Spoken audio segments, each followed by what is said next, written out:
Yeah, this little umbrella's sick. Like my shirt, Justin? Yeah, I did. I was looking at it earlier. Alright, you're good whenever.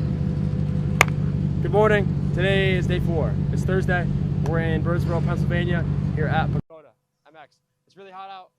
I've got Coach Alessandro and Coach Brett here. I'm going to throw some gear on. We're going to get to it. Today's jump day.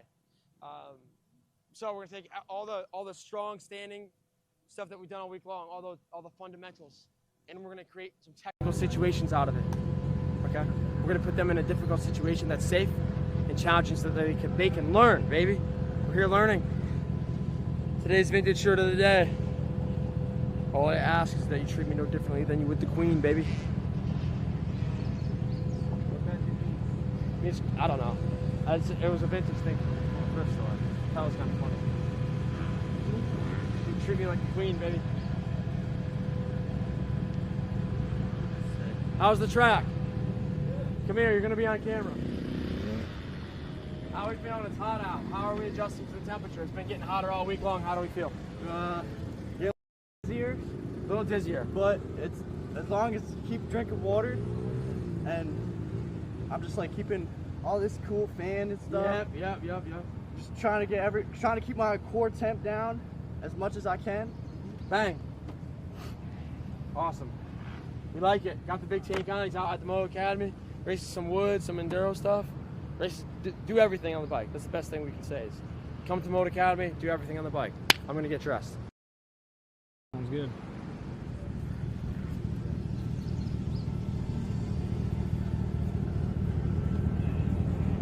All right. So, 9:35. Whoops. Matt Flood. I'm trying to get a link here for the.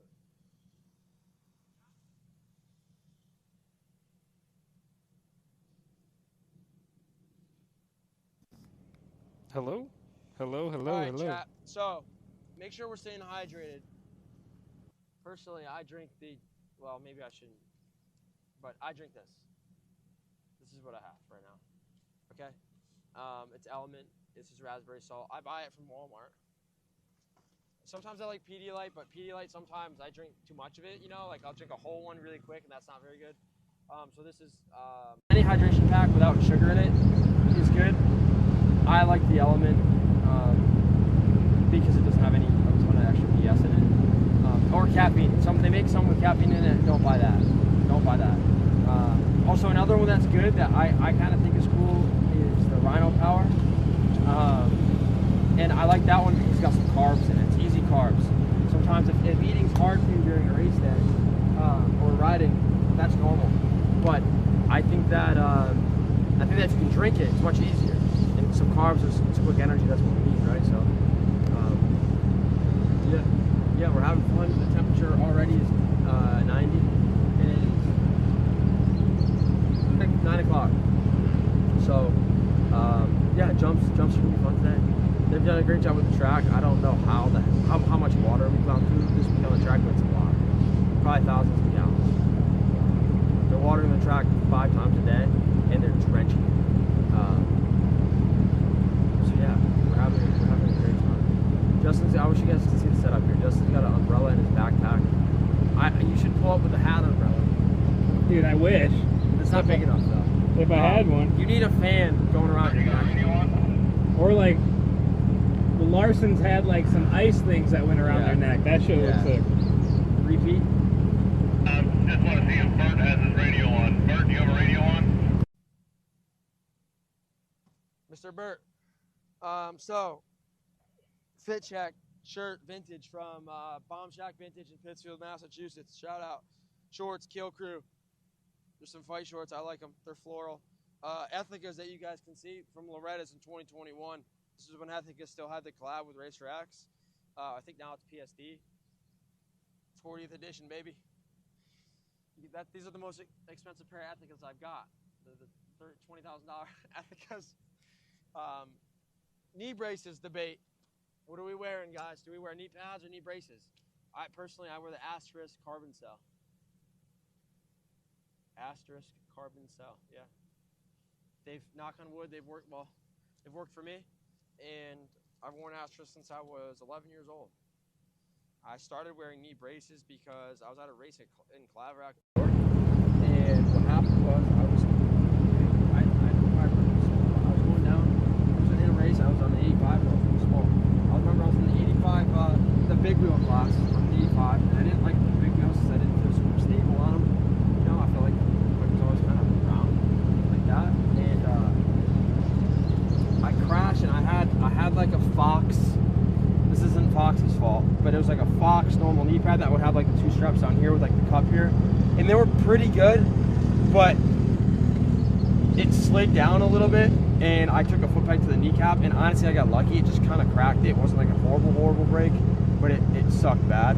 And so since that point, my dad, Astros was the big thing. Astros was the only brand making kids knee braces. So he got me a pair, and since then I've worn Astros. I feel like it's kind of a staple logo. They used to be the medical group for the pro races. Now it's Alpine Stars. I like them.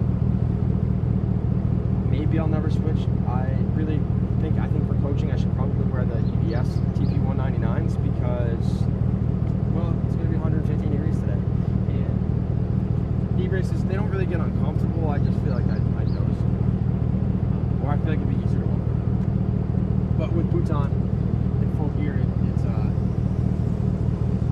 they don't really make much of a difference in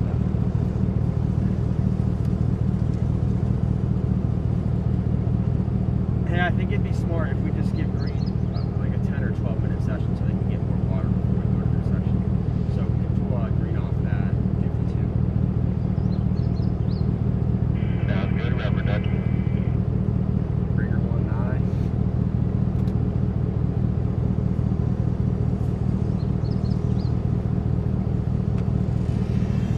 Yeah, so with the heat, with camp, I know maybe there's some people watching. I don't know how many viewers we've got. But with the heat, there are 60 people at this camp, which is the perfect amount, I feel, for this facility. And with camps, what's cool about this year is if you're curious about signing up for a camp, a lot of them are around this size, which have their pros and their cons, of course. I think there's more positives than negatives because it's a more intimate experience, maybe is the right word. I remember, like, when there's 115 people, it's hard to remember faces. It's hard to remember names sometimes. There's a lot more moving parts, obviously, because there's more people. I really like, I guess you could say, smaller in comparison to some of the camps that we've done, but I like it a lot. I think this is a perfect size. 20 riders per group is perfect. It's perfect. And of course that leaves 60. So I guess 80 is fine too, because then we'll have 4 group rotations. This camp we've got 3. When you guys come to camp, you'll always be put in a group color, and then from there you'll be assigned an assistant coach, and you'll rotate through the head coach stations all week long. So it's really cool. You get to build that relationship with that assistant coach all week long while still getting a lot of experience and time with the head coach. One thing that I think that is slept on or underrated, I think, about what we're doing is that each camp often has different coaches. And I think that, let's say, we're here at Pagoda this year. Let's say we're to come back next year. You'll most likely see different coaches. I think that's really cool. Assistant coaches is cool too because we have Robbie Thomas here. Robbie just qualified for High Point in the 450 class, and so lots of talent, and it's cool to have. Short tires, this is Jamie. Can I help at all? Hey, Jamie, do you know if they're going to use the turn track? Matt is discussing that with Justin right now. If you can hang on 1 second. So Alessandro's going to take red there and split that between his time with red, so that way they can break that in and use that. Blue and green will start on the kids track, work that, and then we'll work up to that track if needed. Supposed to be the plan.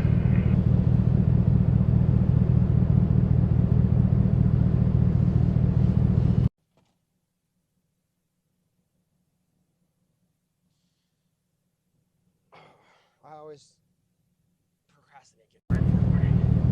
Not procrastinate. I've always been someone that takes a while to get Get ready. I feel like the sock's got to be on perfect, even though there's a massive hole in the sock. It's okay. The EVS socks, they're good until they rip, and then they're just done. They're done. For boots, I'm debating getting different boots for camps because Tech 10s are great. Although I said this about knee braces. Forgot to mention this. Yeah, I want to wear like EVS TP 199s, but then when I go to demonstrate something, I'm like, oh, I'm not familiar with this. I also, I don't know if this is dumb, a power mover or just straight stupid, but I've got black gear today. Good luck with that, buddy. Dude, look at my tan line on my neck. I don't think you can see it, but like, yeah, I don't know. It's bad. I was looking at it in the mirror this morning when I was brushing my teeth. I got in the pool yesterday and looked There's a at my pool? tan line There's a pool? at Jamie's. I might be driving an hour and a half tonight. Come hang out. Jamie won't be there, but you can come hang out with me and Matt. Why won't he? He's got a meeting here because he's trying to become a member. Are there beds there to sleep or no? There's plenty of couches. There's probably a bed too. You'd have to ask him, but I'm sure there's a bed. Yeah, huh. Let me tell you, it's beautiful. I know, I've been there once, but oh yeah, I do remember the pool. What temp was the pool at? What temp was the pool at, Justin? What? What temp was the pool at? What kind is it? No, what temp was the pool? Oh, it's like, it was hot. Jamie likes it warm. He likes like tub water. Not in this weather, dude. Dude, I know, I said, get it as a cold plunge, bro. I'm trying to hop in there. Are you going to Winchester? Yes. Bro, Winchester has a sick river. Really? It's amazing. It's clean. It's awesome. Team activity will be river. Heck yeah. Yeah, it'll be awesome. Yeah, I'm in the next 4. Go to Missouri too? Next 3. Huh? You going to Missouri too? Yeah, me too. I'm in the next 4 as well. Yeah, I got to drive home from Winchester and then catch a flight like the next day. Yeah, that's also, dude. I'm going to New Jersey, and I gotta be there, and then I'm going from Jersey to Southwick, right? yeah to Winchester. Do you have to be there early for Southwick? Tech ends at 3. I'll probably be at I'll probably roll into Jersey or Southwick at 2:30. Sick. But Josh will have my I'll have my trailer and my bike there. Sick. So I'll be there too. with Jeff? Yeah. Nice. He's doing 450s, obviously, right? This is the first one of the year for him, or Redbud? Redbud will be the first one. So I think it's supposed to rain. Really? Yeah, I saw some post from Mike Pfizer, I think. Yeah, I was trying to go to Redbud again. Redbud's so fun. But Yeah, I know. I'm out here, so I was like, all right, well, since I'm out here, I might as well go to Southwick. You need to go to Southwick. I might go to Ironman too. Ironman's cool. So that's when you guys are in the UK, and that's not that far from us. Yeah, I was debating racing Unadilla, except instead of UK, but I gotta make some bread. That's right. I also need. These races are great, but what happens is these things. When I pull my pants on, the pants. I don't know why the pants do that, but they just pull these things loose, and then they curl up like this, and then it just wrecks it. So I gotta find an alternative plan here. Maybe I can. I don't know. It's this super annoying. Oh man. I'll have them send me some more Velcro. The Velcro things. Because everything else about these knee braces are great. And this only happens, I guess this is probably user error, but if these things don't curl up like this, you know, when they're on me, it's not gonna be a problem. But look at that. I mean, that's annoying. Like that's what the frick? What the fudge? But the worst part, it'll pull them all like this when I put my pants on, because the pants are they have a mind of their own. Shout out TMA gear. TMA gear comes with a pocket, so you can keep all your things in them, like your snacks or your. Oh, look at this. I don't even want to put knee braces on today. With how how hot it is, I wouldn't either. Yeah, but I got to demonstrate, so. That's right. I got to show the people. I got to give the people what they want. Show them how to do a blank air. PG, I can't say that on here. When the front end's like this. I'll call it a Cade Air. Cade's definitely not watching. This is horrible. I can't believe this has happened like this. I mean, this has gone from bad to worse. It's never done this. All 4 of them. Just broken. Oh, I'm actually gonna send them a message right now. Or actually, no. They're in California, so I'll have to send them an email first. And say, hey, can I buy some straps, please? Because they're all destroyed. Oh man, that needs to be fixed before Southwick, because I'll cry if it's not.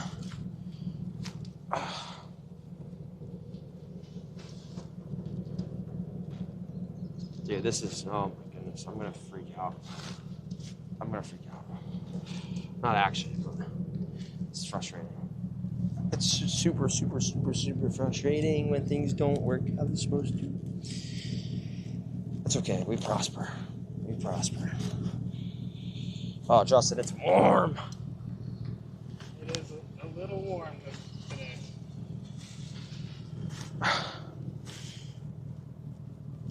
See, it did exactly what I thought it would. It pulled it tight.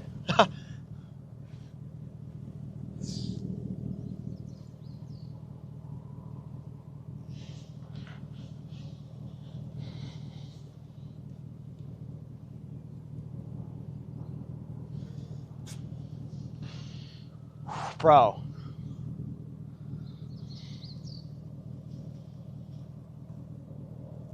I'm glad tomorrow's mostly just Moto. Bro, this is This is Loretta Lynn's right here. no, it's hotter. Really? I mean, it does get this hot at Loretta's, but rarely. It's also like really humid. Yeah. Pretty brutal. It's only like what? 9:30? 9:51. Yeah.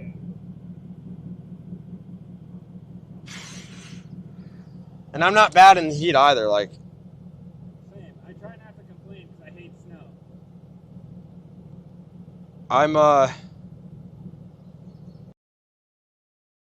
I don't like snow either.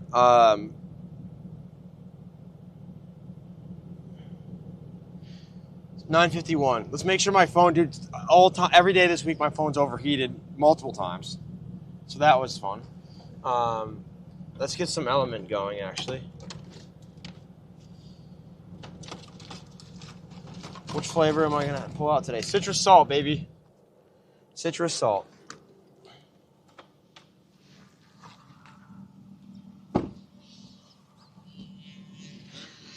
Oh, Trey's here.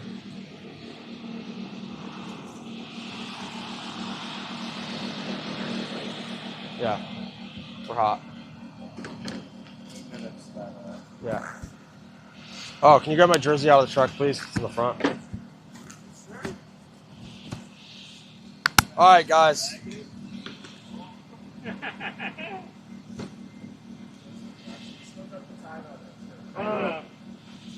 It's not my umbrella, I rip it off. Maybe he just flags out like that and like slip tag on it. He just rubs. Yo, did you drink those 2 waters? Perfect. Grab one for yourself and one for me. We need some element. Right now.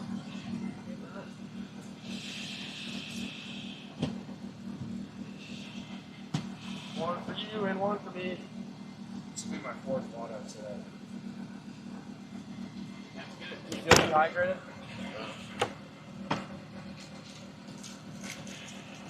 Dude, I had those yogurt things last night. Yogurt balls? I had 2 of them. I seen them in your room and I woke up. I was like, this is good. And I have one of these. How many waters are in there? 6? No, 12. You take a pack. Yeah, 6, 12, yeah. So the thing with element, chat, is half and half. like half of this. 1,000 milligrams of sodium is a lot for one of these waters, so that's why I'm splitting it up between Trey and myself. Yeah, it's gotta get out of the sun. It's a nice mic. Yeah. What's gotta get out of the?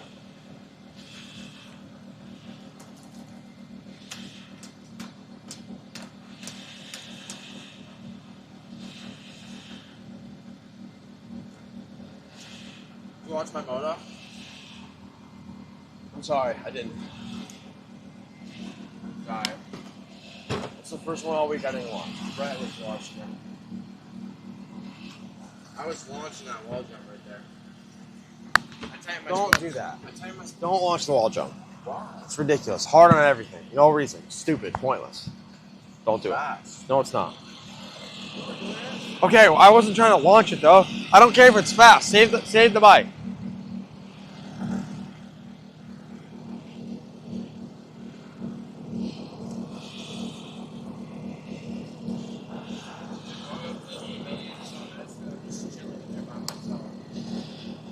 Really? Really? Madness, badness, demonstration.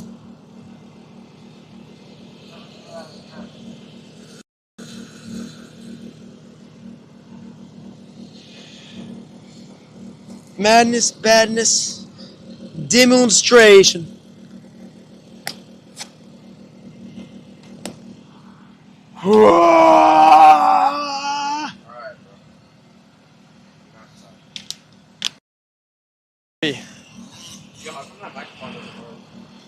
I don't know. Someone left it on. All right. Oh.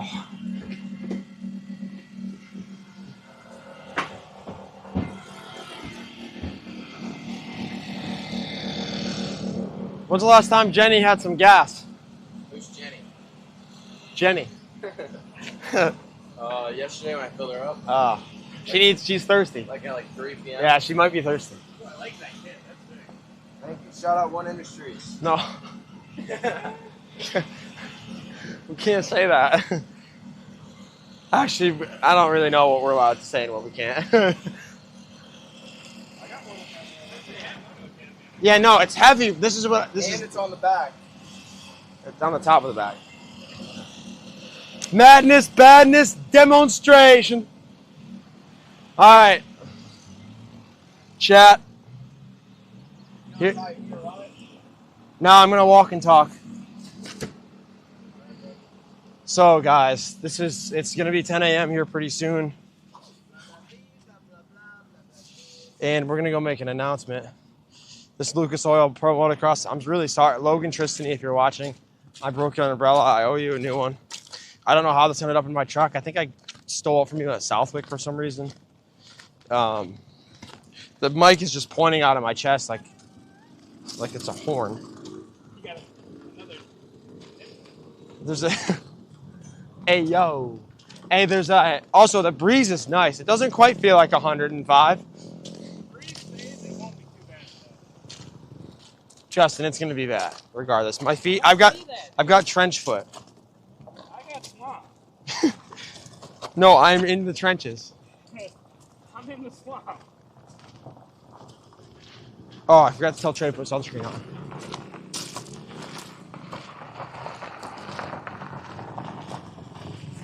We'll make a quick announcement to remind everyone. Everyone's been on time this week. I love it. I'm really happy about that. And it's been so amazing. USA. USA. There's no way Mitch isn't wearing that for Redbud, right? Is he racing Redbud? That's what Matt said. I'm going to wear it for Southwick. That's what I like to hear. Where's Jeff parking at Southwick? I have no idea. I'm going to park in the woods in the back. I'm going to come find you guys. All right. It's so much more fun when I know people at the races now. Yeah, definitely. I'm hyped. Because I get to pull up and I'm like, I know a lot of people and I'm like talking to my friends and stuff, and it feels more like it just feels like more like a local race. When you pull up and you're just like, oh, what's up, dude? You know? It's more relaxed.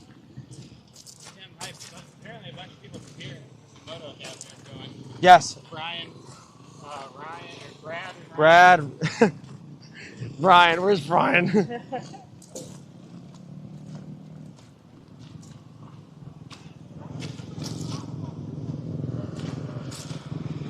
What's it not liking snow?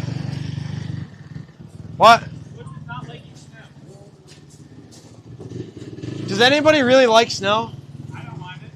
I like snowmobiling. We've got an imposter. I said I didn't like snow on the stream, and he just says he does. I'd much rather be in snow right now, because you can layer up. I'd rather be like that. Hey guys, come to the trailer with thy bikes for 10 o'clock. Please. Pretty please. Thank you guys.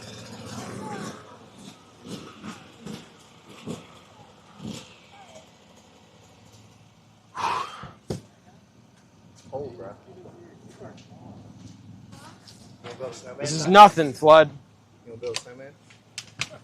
I like when it's snowing. How are we doing today? So how did you find a beach house for $1,000? It's called Airbnb, brother. I'm so upset. How far away is it from the track? Closer? It's closer in the hotel. Our hotel's further than 30 minutes? Yeah. Come on. That's confirmed? Yeah. I'm pretty sure. How big is it? The beach house? 3 bedroom, 3 bed. Kitchen. Laundry room. Who's staying in there? Me, Jamie, and we'll be taking him out. He hasn't paid yet, so. You're staying in the beach house? Oh my god. Well, it originally started. I don't want to spend my own money on an air mattress if I can stay in a hotel that's paid for. I just don't want to stay in a hotel. That's horrible. Yeah. No, so the original plan was I was going to have the wife come out for the week and hang out. So I started looking. come? No, Why not? I don't know. You're not going to Southway, are you? No, I probably will. You will? Yeah, because it's the weekend between. Bro, I can get. Do you need tickets? I can add you to my list. All right. That's my guest list. Can you please come early for first qualifying?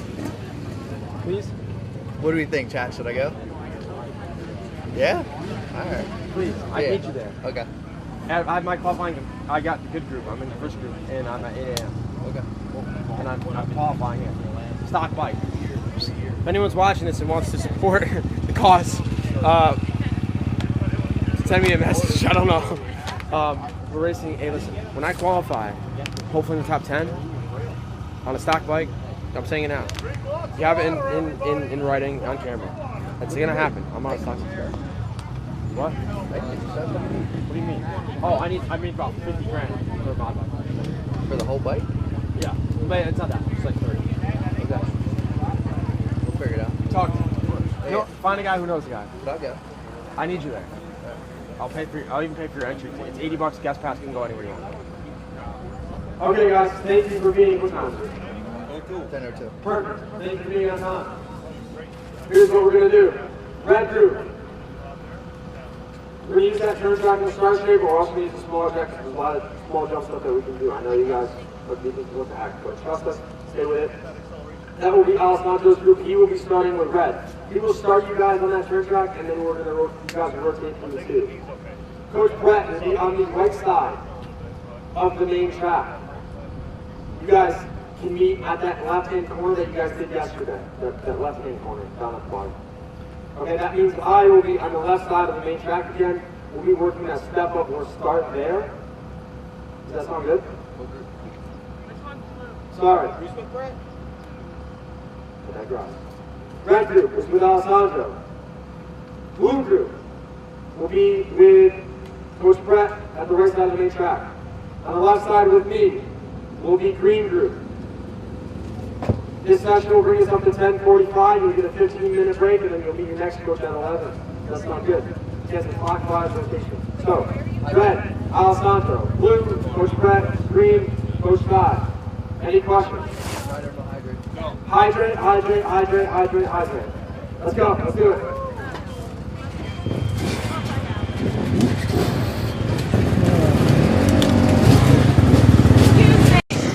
Where is Lane going? With me on the left side of the track. Left side. Yes. Okay.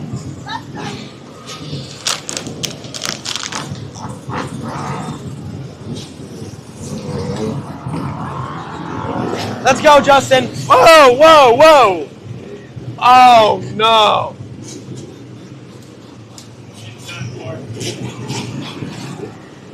It's completely effed. F in the chat. All right, let's do this together. Oh, my God. Oh. No way.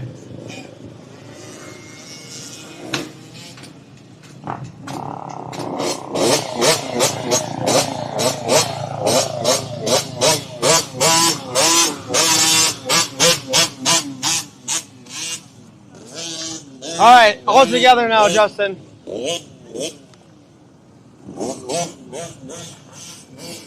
Oh. Yeah, can you fit two of us on there? Yeah. Jump on one side, one on the other. I'm going to the step up on the left. Same place. Same place. We got a ride. Shout out Justin. Justin, what's your job here? Manager of track? Sometimes. Manager of everything. Manager of everything. My track guys are Eddie and Bob. I pretty much oversee everything else. With like networking, coaching, social media, the network in this facility, PA system, water truck, Everything. everything. It's a lot of fun. Oh, it's fun. It's stressful. I do it for the kids. You know what I mean? For the kids. That's what it's all about. I had my time. I wish I could do it again, but I can't. I got a pacemaker. If I hit the ground Oh, in that man. box, I'm fucked.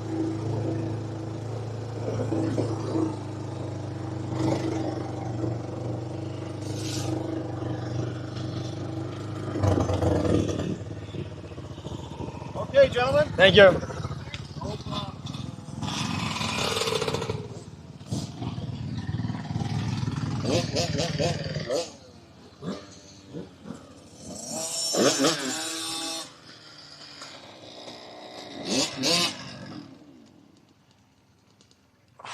Guys, you're absolute savages, okay? Give yourself some credit. We're out here, it's warm. Sun's on. It's easy to get fatigued. It's hard. We're gonna do it together though. We're gonna do it together. Hey, Brett and Alessandro, can we make sure we demonstrate a lot with the jumps today, please? Okay. So the jump we're going to focus on is the step up right there, okay?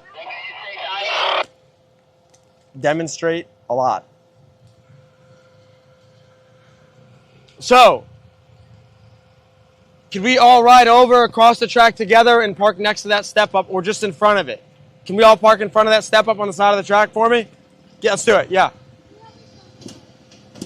Yeah. This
Okay, guys.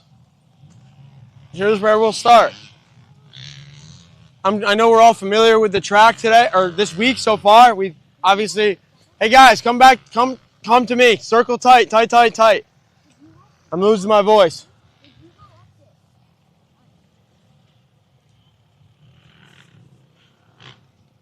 Okay, here's where we'll start. I want to teach you guys a little trick to get over jumps that you guys might want to clear. It's called the 4-lap rule, okay? So I don't want you guys to ever go to a track and the goal right now isn't to just have you guys clear the jump. I don't care about clearing a jump. I just want to make sure that what we're doing is right on the bike, right? I don't want us to feel like we have to just try to send it. All right, I want everyone here to get comfortable landing front tire first. That's the first step. But also, 4-lap rule. The first time I go up to a new jump that I want to clear, I roll it. When I'm standing up, I've got the correct form, right? That we've all learned. The second time through, I'm going to jump the jump about halfway if possible. Just get my tires off the ground, but I'm going to get my front tire first, right? I always want to get my front tire first. From there, if the jump allows, like if it's a tabletop, I can land maybe 3/4 of the way and almost case it. Okay, I'm landing almost to the landing. But I'm basically doing everything I'm going to do to clear it, except I just need to land or get on the throttle earlier. Okay? The 4th time through, of course, is when I commit to clearing the jump. So I'm going to demonstrate. Jamie, can I borrow that bike for that? Perfect. So I'm going to demonstrate. And Jamie's going to talk you guys through it. Okay? And then we'll build from there. I need you guys to see this, and then I'm going to teach you guys front tire first, and everyone's going to leave here comfortable landing anything front tire first, so that way you guys can case jump safely. Okay? We got to be in a good position, and we got to be able to land on the throttle and be nice and smooth with our power. And Jamie's going to help talk you guys through it as I demonstrate. Sound good? Okay. Are you doing any wrong? Yes. So coach is going to do a total of 5 jumps. The first one he's going to show you is what not to do. Everybody hear me? What not to do. And this is what a lot of us do. So he's going to show you what not to do on the first one. And then after that, he's going to do the 4-jump roll. He's going to roll it. He's going to get a little bit of air. He's going to go 3/4, and then he's going to clear it. Every time, except for the first one, he is going to land front tire first. If you land front tire first, you are going to be 100% safer than you are landing back tire first. For an example, on this jump, if we came up just a little bit short and our back tire landed first and our front tire cleared it, you think that would be safe? No. You don't want to land flat either. You want the way the suspension is designed, you want the front end to land first and push through the jump. That's why you have 2 forks. We want to push through the jump. But if you land with your back tire here and your front tire there, like you just about cleared it, do you feel like you're going to be safe? No. What's going to happen? Anybody know? For real? We're going to go back. You're going to go over the handlebars. And the reason that's going to happen is because the back tire is landing first and compressing your shock. Your forks aren't even compressed yet. As soon as your forks are starting to compress, your shock is uncompressing. Well, at this angle, what's going to happen? You're going to go over the bars. Now, if you landed front tire first right here, all that's going to happen is the forks are just going to push right through it, and you're going to be okay. I know it's scary, but it's safer to land front tire first, head first, than it is to land back tire anytime. So coach is going to show you, first one's going to be completely wrong. And then he'll do the 4-lap roll. See, body position and stuff he does completely wrong.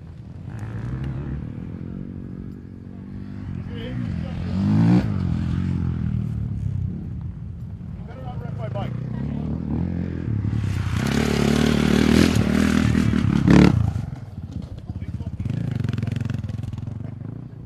But did you see his legs? They were wide open. He landed back tire first. Did you see what else happened when he landed back tire first? He stopped. His bike just about stopped. Did you hear it almost stall? Yeah. Because all the power stopped. When you land front tire first, and you land on the gas, you will push through all the jumps, and you won't go over the bars and break coach's bike, because I would have killed him. You would have made him do a million. No, I would have killed him. The bike's brand new, I would have killed him. Now this time, he's probably just going to roll it in the proper position.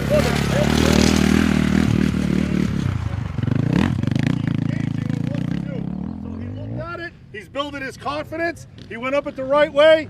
Proper attack position, head first. Remember, good example of a head first, what I mean by that. When I walk, do I look normal walking like this? No. Do I look normal walking like this? Yes. And if I run, do I run like this? No, I run with my head first. It's the same thing with the motorcycle. When you go, you want to go head first. Okay, this one, he's probably going to go, I'd say, a quarter of the way.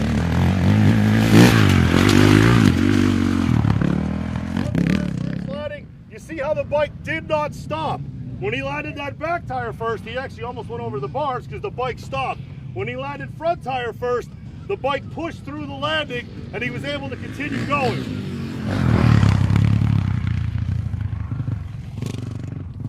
Now I'm assuming he's going to do the whole clear this time, and he may not. We'll find out in a second.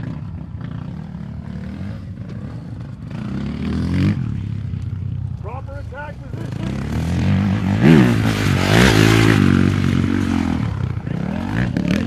So that is the worst place to land. If you percent chance of going over the bars, because his front tire landed, then his back tire landed, but he was right at the peak where it would have been the most unsafe place to land. But because he went front tire first, the bike just pushed through it. This time he'll clear it, and you'll see the proper attack position. The bike will go up like this, and it'll come down nose first.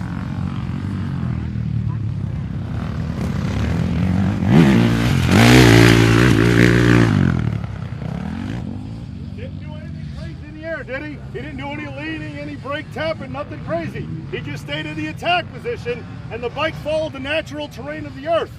It went up this way, it got in the air, and it went down this way because he stayed balanced on the bike right in the middle.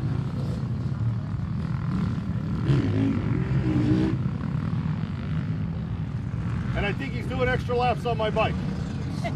Break-in period. I don't need it broken in. All right, he's lucky.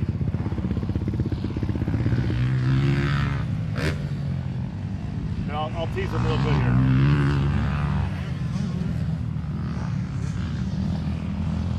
Tell me axle nut fell off. Well, he loves KTM, so watch this. So, Coach, we had a thorough discussion on why the Honda's a better bike. We didn't get it discussed in jump, so you might want to do that again.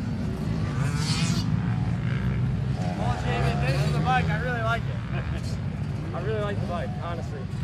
I never thought I'd really say I really like a Honda. I like that bike a lot. It's good. It's good. Yeah, I know it is. Yeah, I'm a small dude. I gotta stop talking about that. We gotta get to riding. Big bikes. Are we ready to go? Do we remember the track cut? Let's do it. Where's my Stark? Stark, you lead us. You know the track cut, right? I want you to lead us. You get out there and go first. Big bikes follow him. Don't run me over. I'm gonna kick you in the knee. Which knee is it?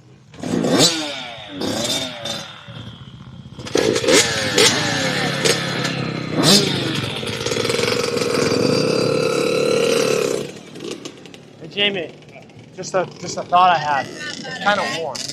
Oh, fine. Well, it's the water dripping off my nose is the rain. I kind of. It's like I ride. I feel better. Dripping down my ass crack. I feel like I cool off a little bit, and then it's like, no. I was gonna honestly buy a Camelback, but I thought he'd yell at us. No, I'll wear one. I was gonna wear one too. I honestly thought he would say that it's not. I'm wearing one. What I think we should do, you guys pick a color, right? And then I'm wearing a green one, I have a red one, and a blue one. I don't think they'll notice that. But I'm just saying because it doesn't match the gear, it doesn't look uniform. Neither does this umbrella, though. So what are we looking for now? So I explained the 4-lap rule. Yeah. So are they only going to do 4? No. Well, I'll keep them for about 5 laps. But I want to get them all standing up. I don't want to.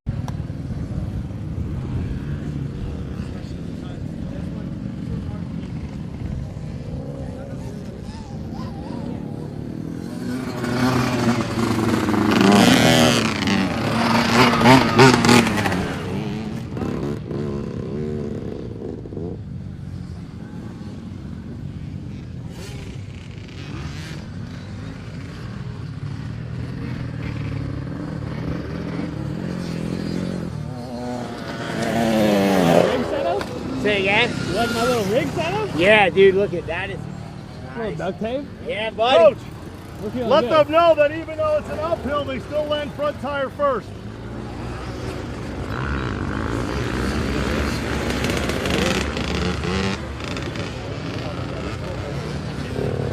Team nerd. Own it. I'm an engineer, brother. There you go.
Landing like this, Yeah. and then he pops off. Yeah.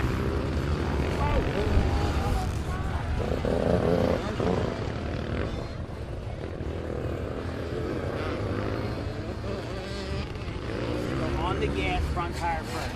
And it doesn't even. My duct tape's coming undone.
Well, I feel like I'm doing the Tough Mudder. Like I know, same. I feel like my engineering has failed. The duct tape is coming off. Well, this is Mark 1 Mod 0, right? Yeah, that's right. I got plenty of more. Yeah. Beta tester. Nice. That was good. That was nice too.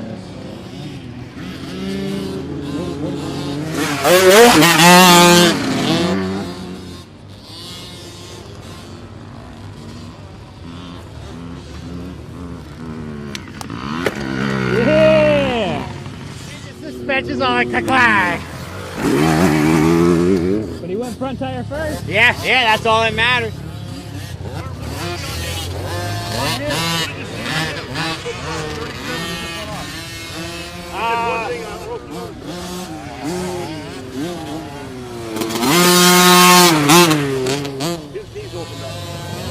You gotta watch everything. Oh my gosh. So much. I'm not gonna say too much. Whoa! The kids need to spread out.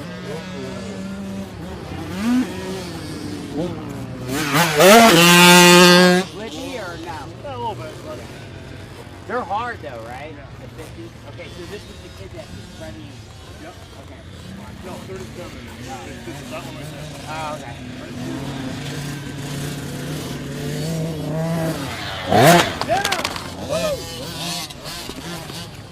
Get up.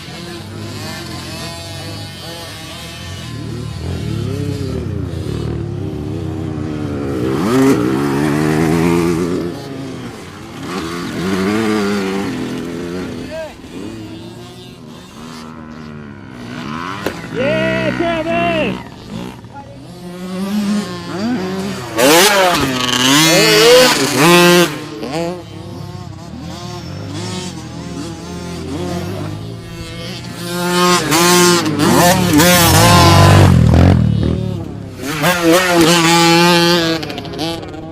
And I was wrong. It's 221. Alright, He's the one that was do me a favor and rip this umbrella out. Just take off the duct tape and you can pull it out. I'll have to redo my invention later. Yeah, you got something cooking. I had it. Yeah. Once I got up here with the wind, it just started slowly ripping it. I had it real good in there. Yeah.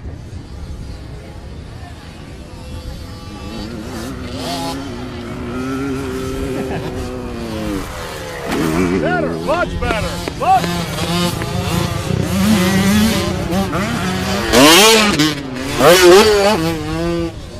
Thank you, sir. Yeah. I really do appreciate it. It's a nice umbrella. Yeah, it's one of the guys right next to the trailer. That girl is amazing. Oh, my bad. No, you're good. She had long hair. Can you zip me back up? That's it. There you go. Thank you, sir. My bad. Before his knees are collapsing. Okay. He was the one that stalled the last Yeah, time. and that's why he stalled his knees collapsed. I don't know, I'll tell him that. He's got it right, so it's right. He's gonna look at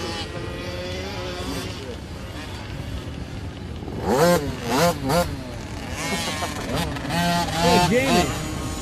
Jamie, do you know the Larson son's number? Okay. Blue or red? Blue or red? Yeah. Sorry. There you go. I have to get video of the other guy anyways. The guy, you know, 33. Yeah.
You guys can hear me down there?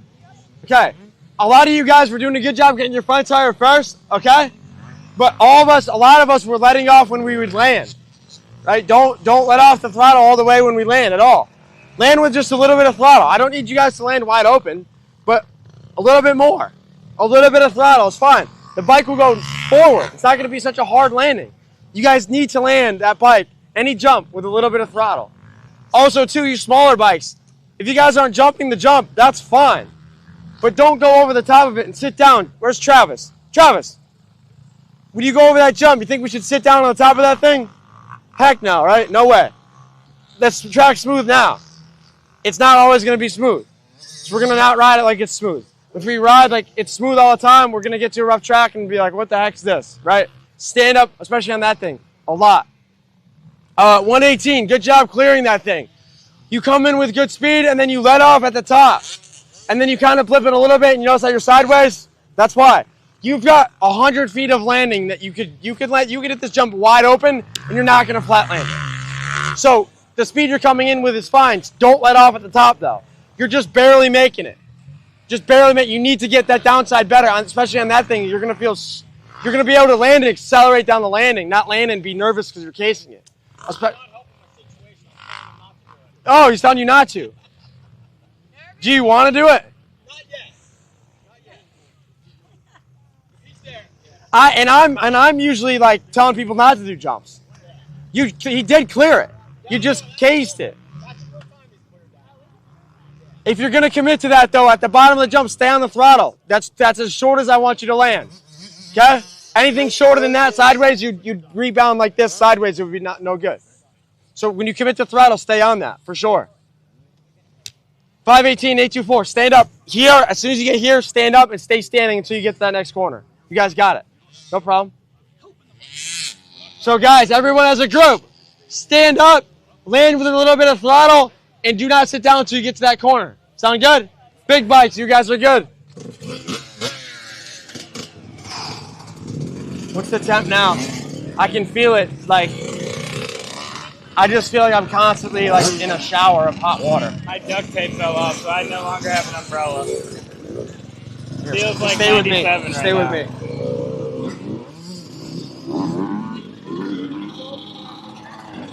Yeah, just stay under this with me. About 3 o'clock. You're gonna get burnt. You're gonna get torched. Oh yeah, I will be.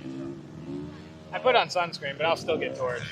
I'm sure the UV is incredibly high. Oh God. Oh. Wow.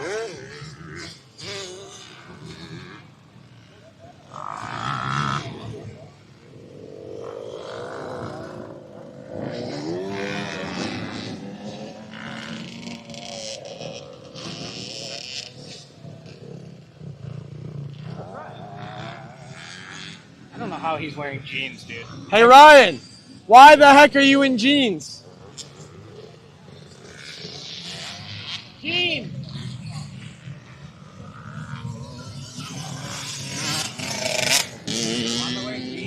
Whoa! Why the heck are you in jeans? Oh. Mindset, baby. You want to do mindset today, Ryan? Nope. Keep the dirt off my legs. Keep the sun off my legs. I brought shorts and flip-flops later, so. But for now, I'm wearing pants. I thought about wearing You know, we got a hotel next week.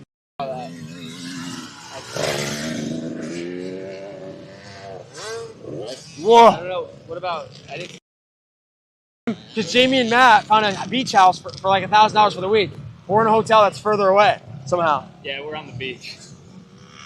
What the fuck? We're paying for it with our own money. So, but Damn, how much I gotta pitch in? Oh God! Yes! Yes!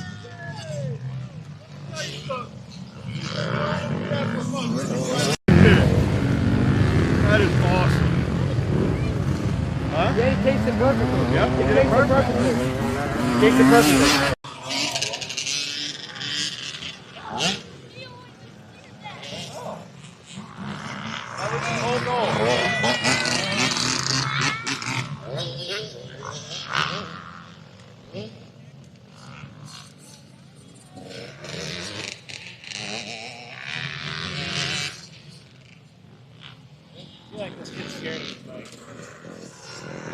I'm scared of my bike sometimes.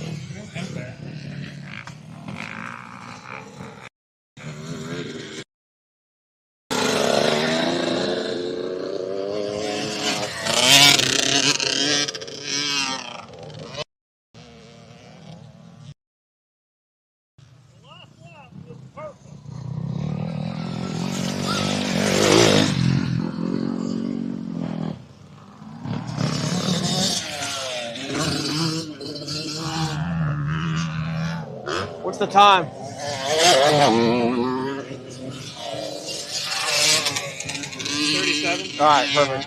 You said 45. Yeah, yeah. I'm gonna give group 2 go, and then yeah.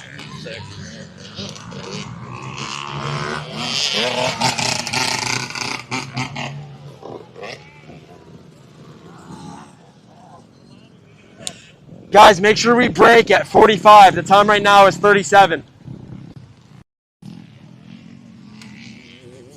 Right here, throw it. More.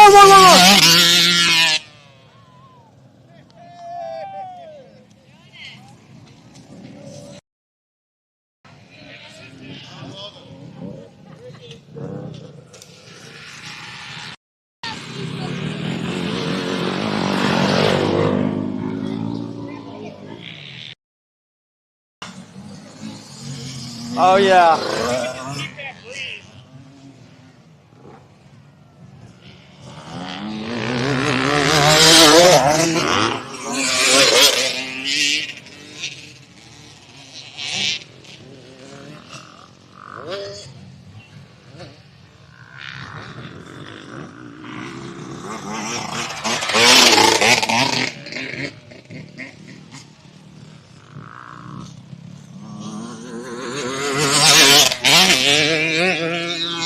Yep.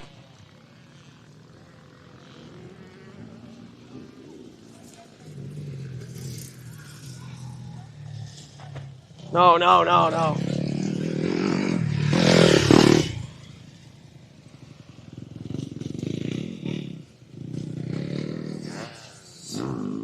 This umbrella just keeps breaking.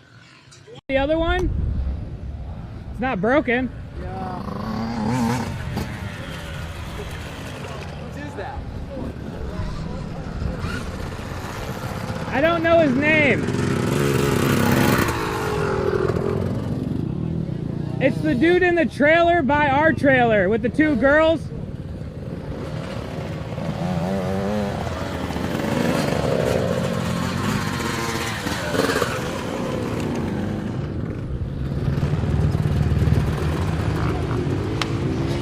Bring it on in, guys.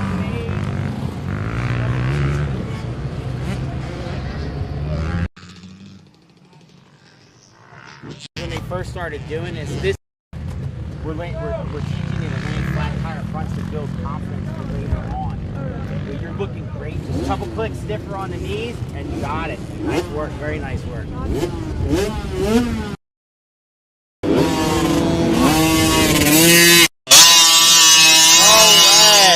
Stop doing that.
I don't want to break this one. Try not to. I'm just gonna not. Oh. You might have some questions right here. Yo. How can I not like squish myself? When you land, Yeah. try to squeeze with your feet more, like just down this part of your leg, and your foot hits the bike. If you have distance, the bike will do that. I would say for me the biggest thing is when I land, I try to land with some throttle, and I don't collapse down. Try to always push the weight to your feet, not your arms. You shouldn't feel like you're holding on tight with your arms, you know? Yeah, but that was much better. The last one was amazing. Nice too. Yeah, really good. You're welcome, of course. Great job.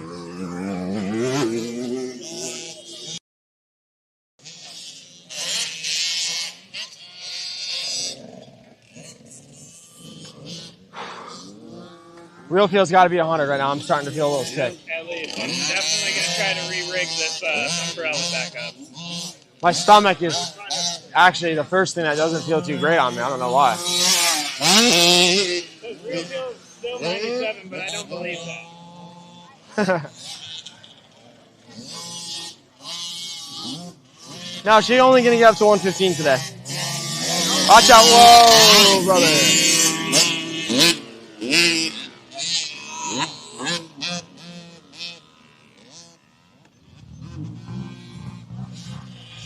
So funny watching the little bike jump. Suspension just hits the trunk.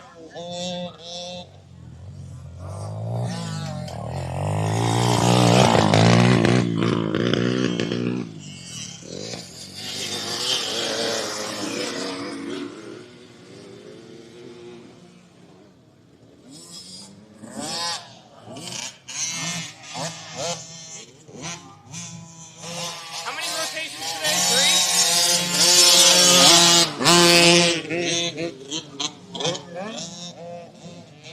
Is it 45? 44, yep.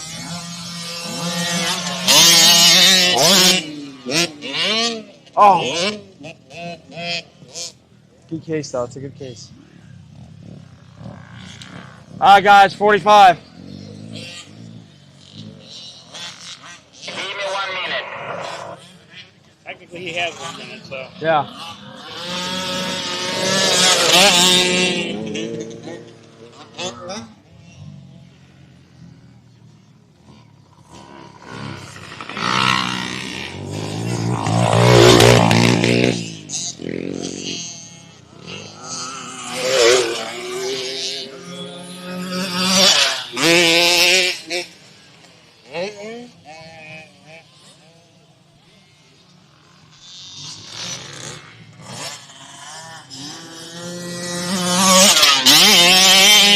Oh, no!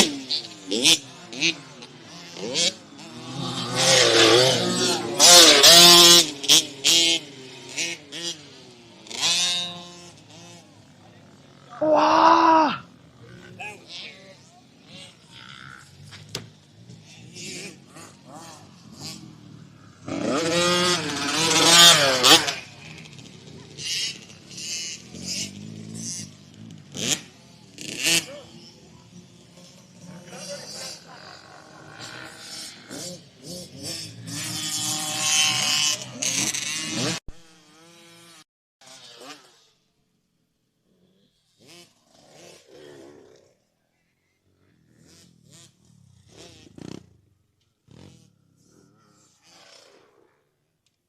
Brett, your group is going to Alessandro.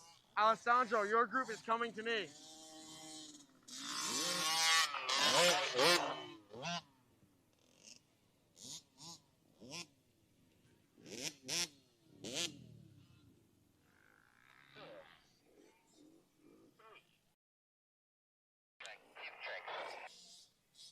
Yeah. Yeah, Brett, send your group to the kids track next. 11 o'clock. Brett, your group's going to kids track.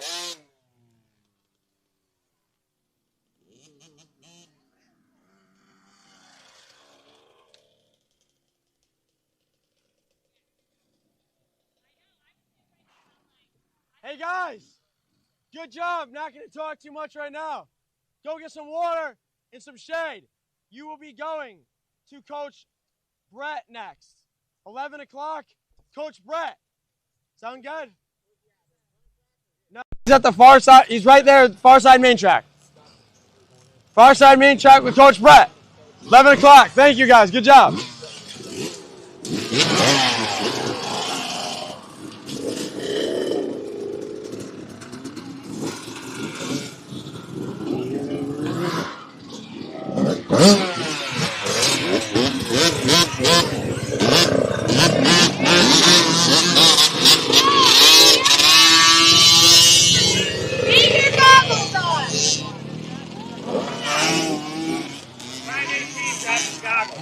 Oh. 518. Hop on, boys. These are 518s. 518. Who's that? Trout. Okay, got it.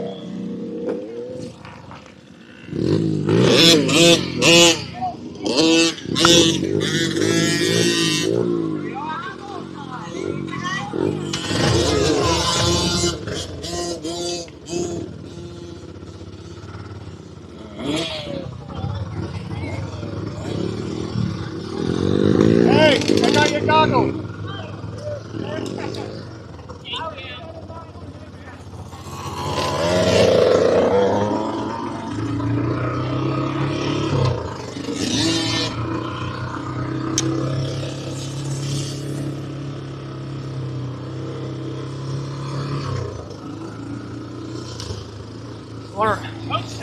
Coach high.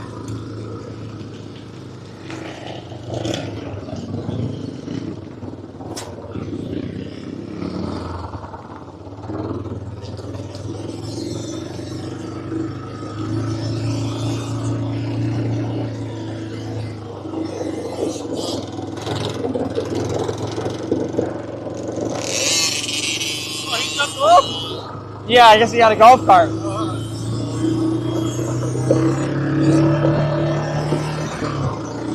You can just bring me right to the Moto Academy trailer, please.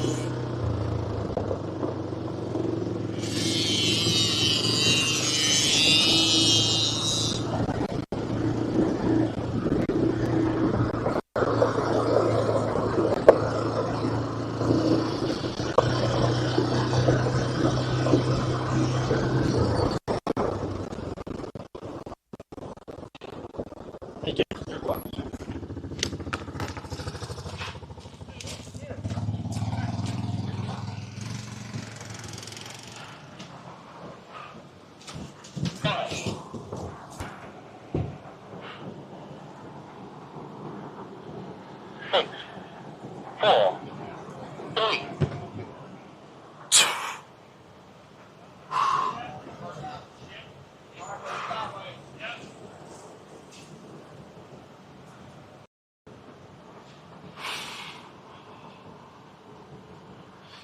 Dude, it's warm.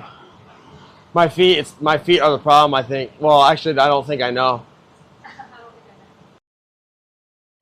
The Tech 10s are great, but I think it kind of holds a lot of heat when I'm just standing there. Oh, I just need to like cool down my core for a minute. I'm fine with the heat when I'm riding. Loretta's fine. Georgia, fine. It's just standing in it and just, that's all. We'll be good. Get some water, buddy. We got a 10-minute break and then we're going down to the next one. You can keep talking. Oh yeah, no, that's perfect. We're gonna keep entertained. Yeah, no, I'm being dramatic. I'm being a little bit dramatic, I think, but no, it's 105, I think, right? Well, the real feel, I don't know what it is now. It's the real feel when I was in the live this morning was like 90. It's gone up 10 degrees since then. It's probably still 97. It says, I bet.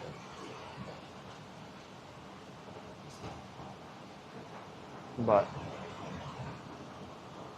happy fun times. Now we're at Real feel of 98. 98. Wow, it's not that bad. Yeah, but it feels worse than yesterday. Oh, my block is No, it's fine.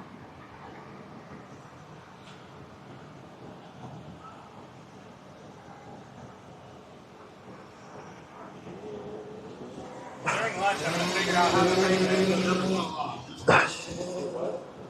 Break that. I had it in my bag. Duct tape, but the wind picked up and then we'll start it too, and I just took it out.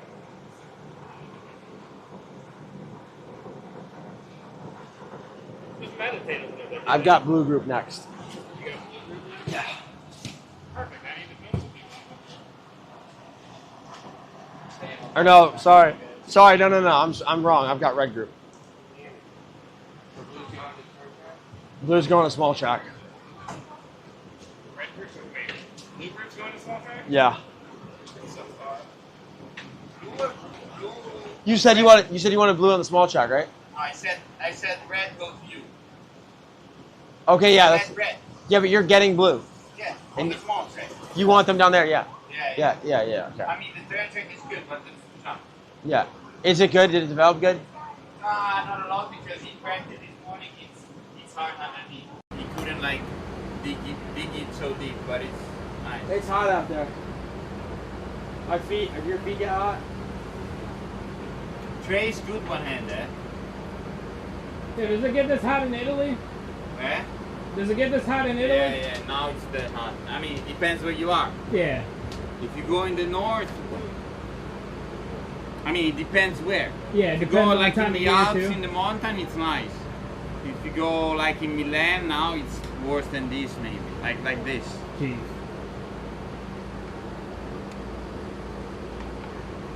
Everything's good? Yeah. Yeah. We got to be mindful of it too. They're going to get fatigued. They're going to get tired. Yeah. It's inevitable. People asked me if they wanted to keep riding. I said no. Go take a drink. Yeah, no. Yeah, definitely gotta stay hydrated.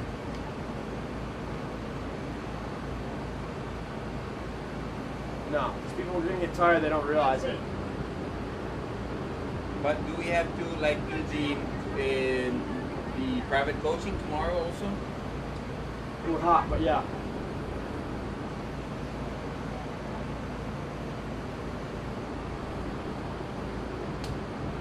Yeah, tomorrow morning we're gonna have to move the sessions to be scheduled at lunch. We'll sit down with the pavilion and we'll figure out. We're gonna do like together. We're gonna sit down with people together.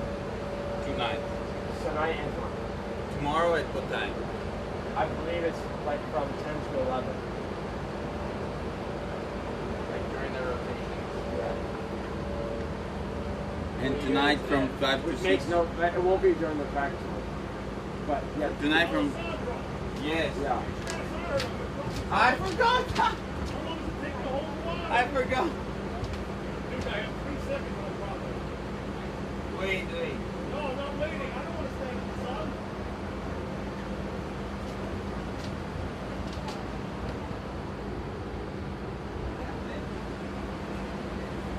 What time is it?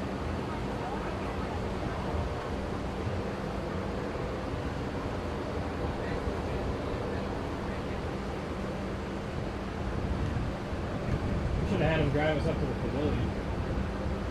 Because then they take off and we don't know if we can get a ride back. That's right. You get a taste of what heaven feels like. You don't want to take it. I know. After I came out from lunch yesterday, I was like, Yeah. this is a bad idea. Yeah, you can't go in there. I want to stay there the entire time. However, I do have to do some interviews, so I think that'll be a primo place to do that. Yeah, it will. I really wanted to do one at the top of that tower over there, but it's a little long.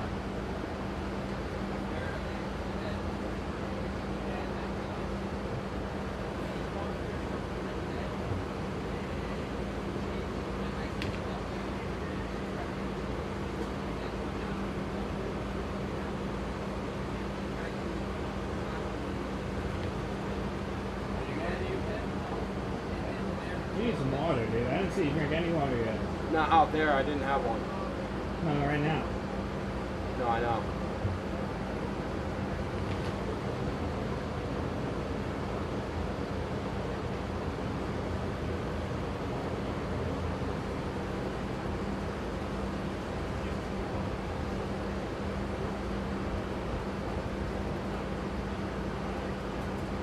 How's the collarbone? It's sore, but it's all right. Mainly just weak, like after I work it out. Yeah. All right. Well, Just gonna put this here for right here. My feet.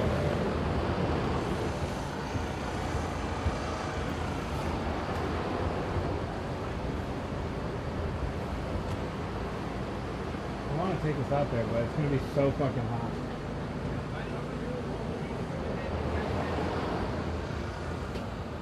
Actually, I'm just gonna grab it. Actually, water bottle. Do you need something? Are you just hanging out? Everybody? Yeah. I don't know where it's Drinking water. Take you over crash at the beginning of the session. We should go crash, right? So, 11 o'clock. 3 is going to be on the right side of the main track. Left. So, at 11 o'clock, 3 is going to the right side of the main track. Using the hammer since like 2011. I've never tried it, but I've heard good things. It's We rolling?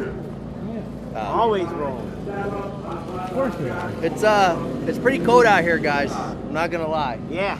I think I'm gonna go buy a sweater. I don't know why I'm drinking water. It's not doing anything. Need some hot chocolate. It's so cold, like you can see, it's almost freezing the water bottle. So we're just keeping ourselves nice and hot out here, and it's a good day. It's a great day. Everybody's riding dirt bikes. They're having fun. It's an awesome time. For those of you watching at home, I wish you're here with us. If you guys don't know Bert, you guys need to find out who Bert is. Bert is a longtime member in the app, and Bert, actually, I don't know if this even be talking about it. Bert won his chance to be here from being in that. Yeah. Yeah. How's that for you? It's been awesome. I've been learning so much. The Moto Academy operates like a well-oiled machine. You don't have to lie to these people. I'm not lying, no lie. Everybody here is a bunch of savages, I'm telling you. And I mean that with the highest regard. Well, we appreciate it. It's good to have you out here, and also thank you for your contribution inside of the app. If you guys aren't in the app, get in there. The Moto Academy Hashtag app. coaching wanted. Yes, hashtag coaching wanted. Use it. Use it. Use it. Use it. He responds, I respond, he responds, James responds. All of us. I'm the only one who's answering coaching. Actionable feedback. But it's a great day. It's a beautiful day. It's Thursday. The sun's shining, and we're having a blast. We're on dirt bikes. I hope you guys are enjoying it. Ah, that feels. I mean, it's hot water. It's so cold out here. The hot water warms you up, so it works out pretty good.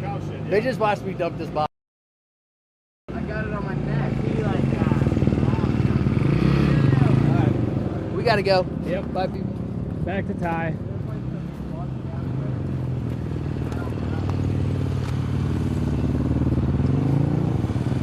Where'd he go? Is he right over here?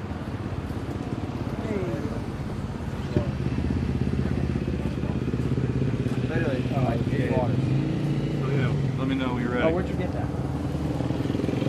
Our truck. You want one? Yeah. I have to say, I can give it here. You can have this one. I'll go grab another one. You can have two. They can have two.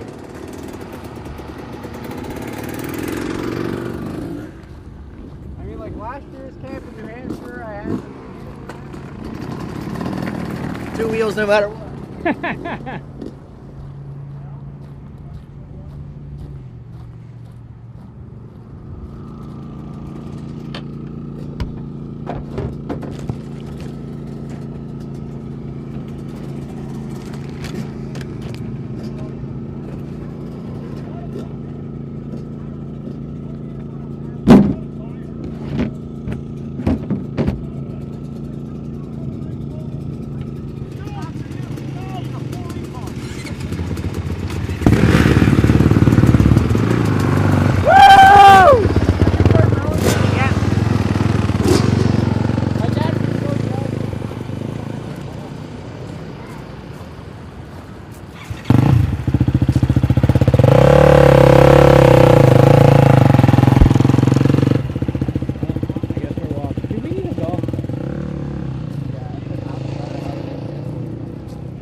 Oh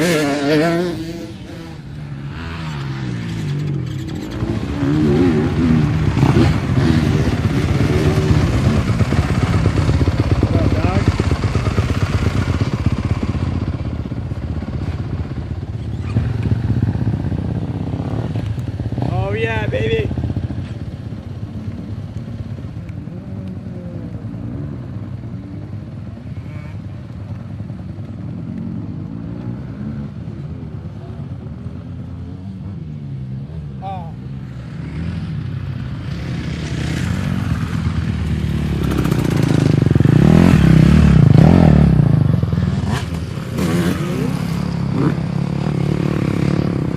There's a Honda 85.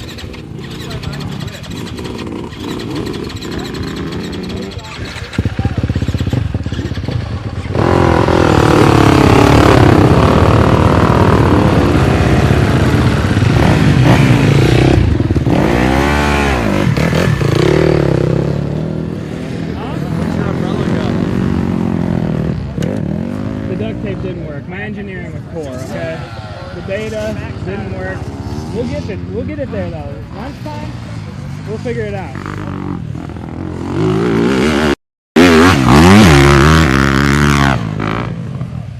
One person gave. Nobody wants to listen.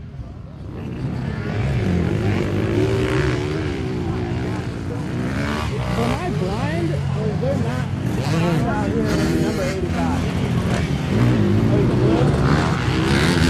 Ethan and Cam said it was a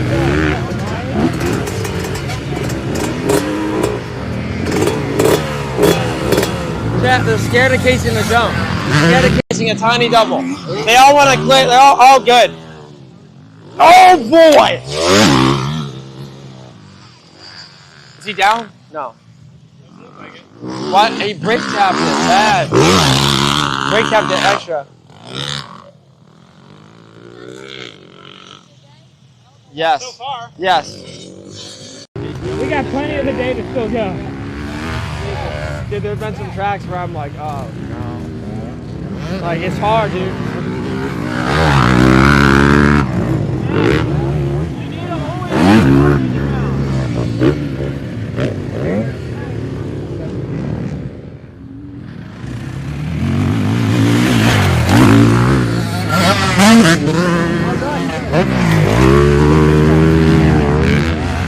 Better. His knees are doing one of these.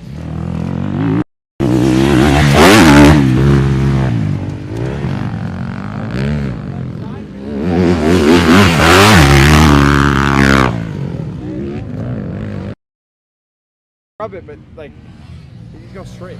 Not going straight. Let's go straight.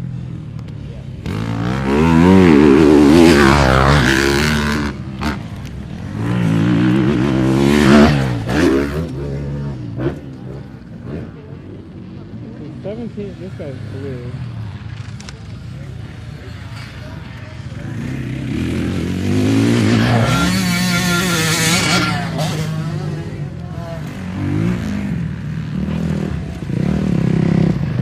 Okay, I got a lot of people I need to record to.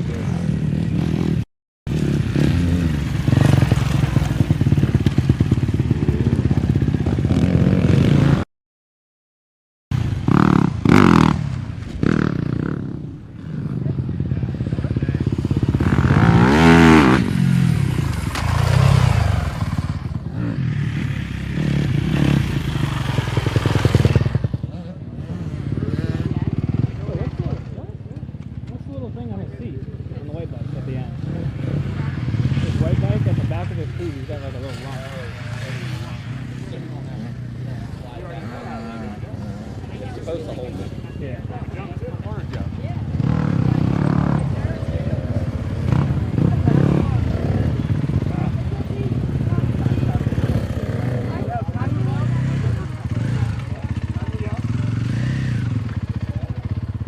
I don't think I belong on the mini track.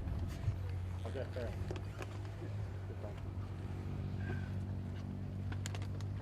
Hey guys, this is gonna sound funny. Is anybody scared of this jump?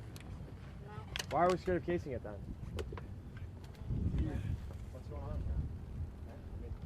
I don't like casing jumps either, but this is, I chose this jump because it's small. It's a small jump, it's safe to case. If you guys aren't comfortable casing this, and I asked you guys to go do that triple, I can guarantee you not one of you is going to do it confidently unless you've done it before or whatever. Forget about that. Any jump that you haven't done yet, how the heck are you going to be comfortable doing it if you're not comfortable casing with this jump? Right? So, we're going to do it again. We're going to do it till we get it right. Case the jump. It's safe to case. We don't need the bike, like, where's my, you brake tapped it a little too much. Little much. No, behind it. Hey, you know, that was really good. You were doing it good. You and Nina, right? Yes, you two were the only ones. Everyone else, I mean, Brad, it looks pretty solid, except we're gonna have to do some dang push-ups. Case the jump. And also, all you guys, like, actually, I know you're not doing it on purpose, but you're getting the throttle at the last second, and then any of you guys with the bike just kind of going sideways, it's not gonna work out very well. We cannot be in the air casing a jump, and then sideways, especially when it's not high pace jump. So, I hate to be the bearer of bad news, and I hate to feel like, what the heck is I got us doing? I gotta get you guys comfortable. Case the jump, front tire first, land with some throttle. If we can all do it one time good, we'll move on. Group one, let's do it.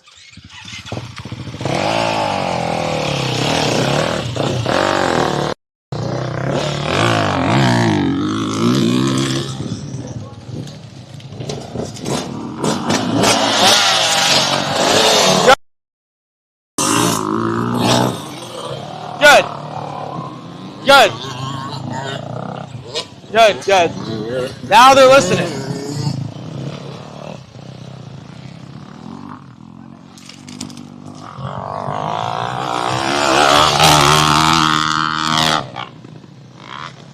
I'll give it to them. Guys, you guys just got to do it one time for me good. That's all. Just one time. I'm just going up and I'm just like, just letting one throttle, but slow. Okay? Just all the way up.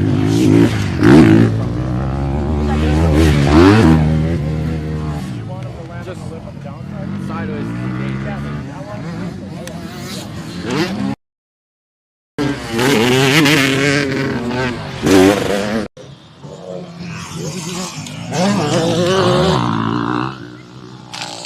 Good, everybody did it. Thank God. No, he's gonna clear it by accident.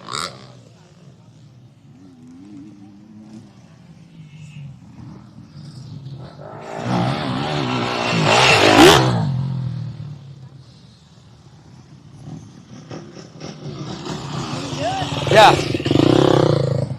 Did I do it, he says.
Look at that. You can all case the jump and be in I'm control of the probably bike. Very good.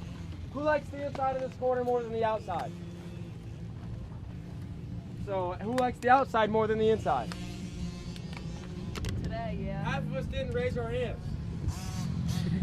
Let's try this again. Who likes the inside rut more than the outside? Okay, who likes the outside more? All right, even split.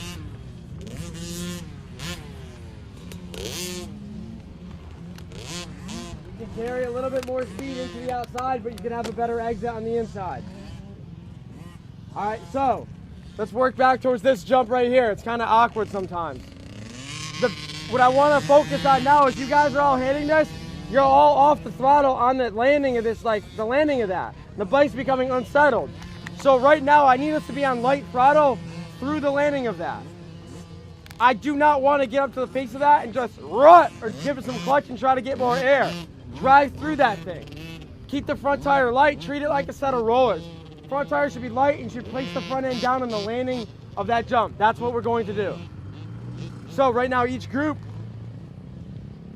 you could go to the outside of the inside the turn before, but front end stays light until the landing.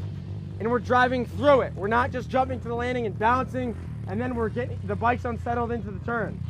I guarantee you if I can get you guys all more settled off this jump, we're gonna be able to get to the inside. In no way would I want to just go to the outside. It's not, I mean, it's easier, yeah, but we don't want easy. We need to get better, all right? Group 1, you guys are good to go. Group 2, I'm gonna pull you guys over here.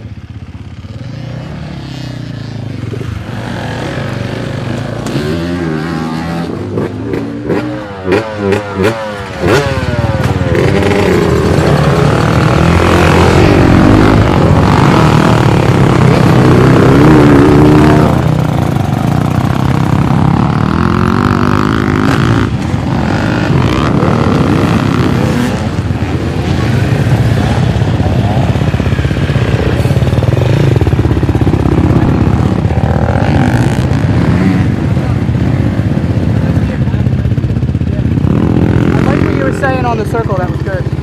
About your body position. Yeah. I was doing that circle track for a while. You said mini track.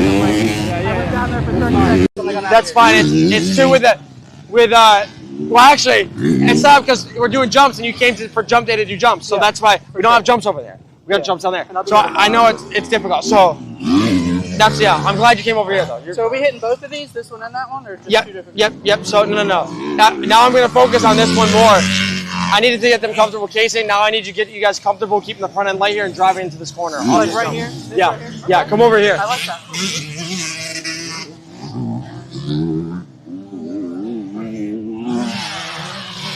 No, bad, no good. Landed off throttle, bike bounce, not good.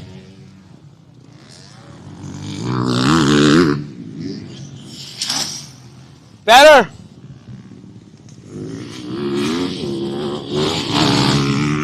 Better, too much.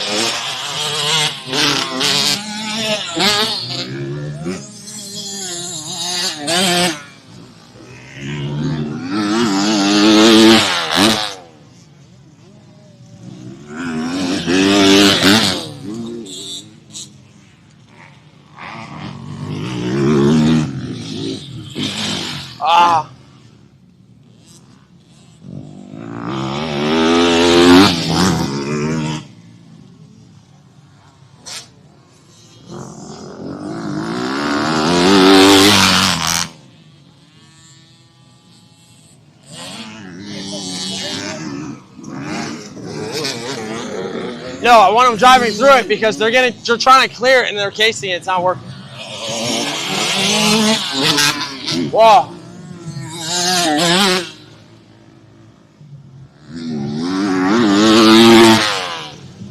Did your boy race at all?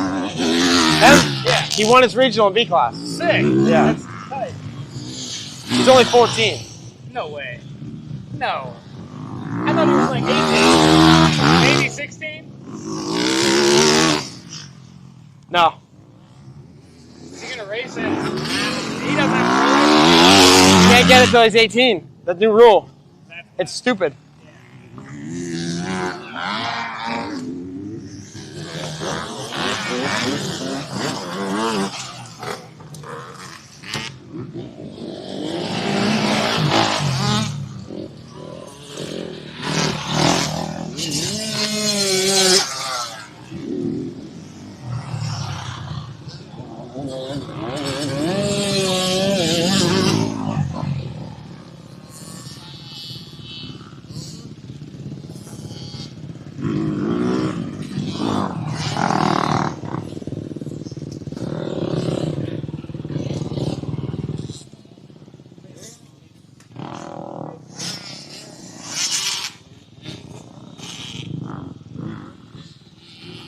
I don't have my radio.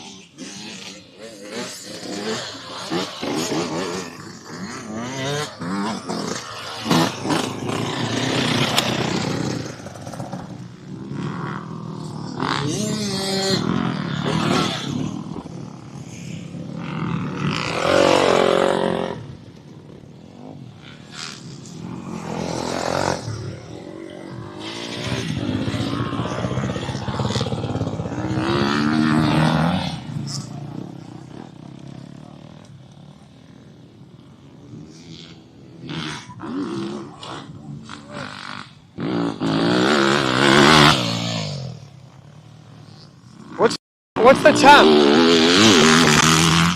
Is it 100 yet or no?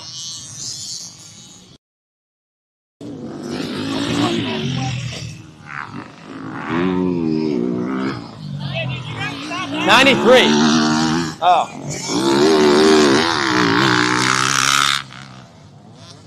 Oh.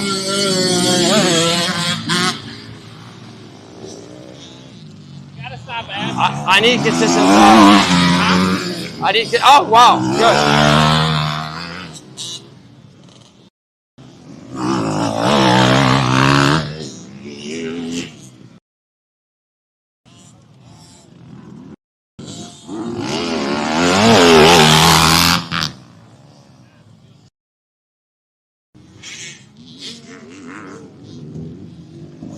I forgot my radio at the thing.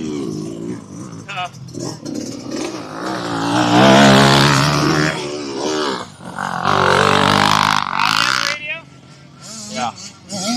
Oh.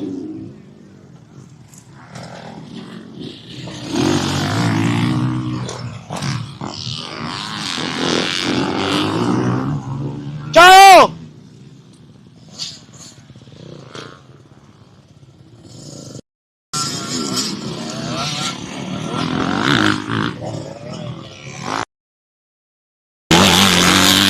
Oh, her bars are absolutely messed up. Look at this.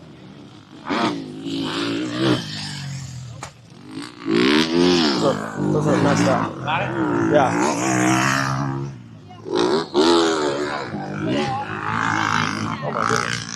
Oh my goodness. Oh my goodness. Oh my God. What's that song?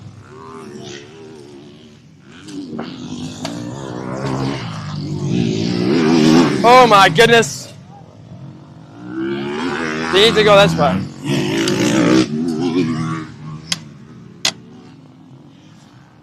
A little more. Oh my goodness.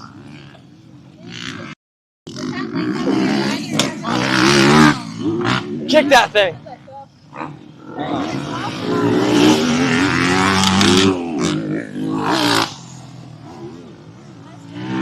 No, it's better. It's still. It's. Are the bars?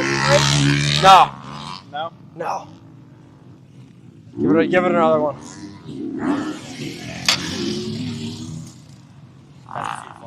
No, that's good. It's still a little bit bad. It's better though. Yeah.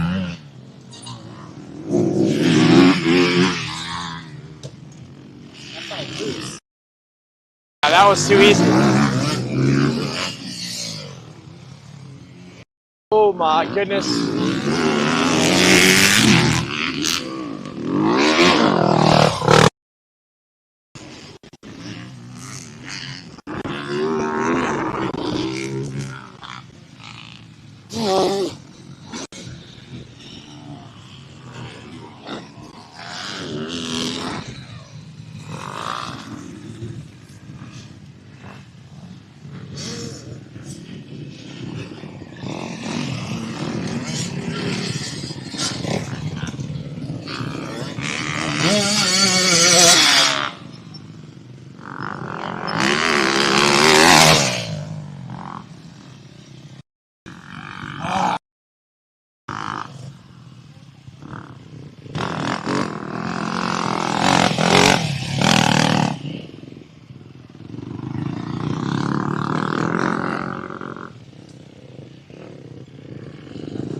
Yeah, you should just stay under the shade.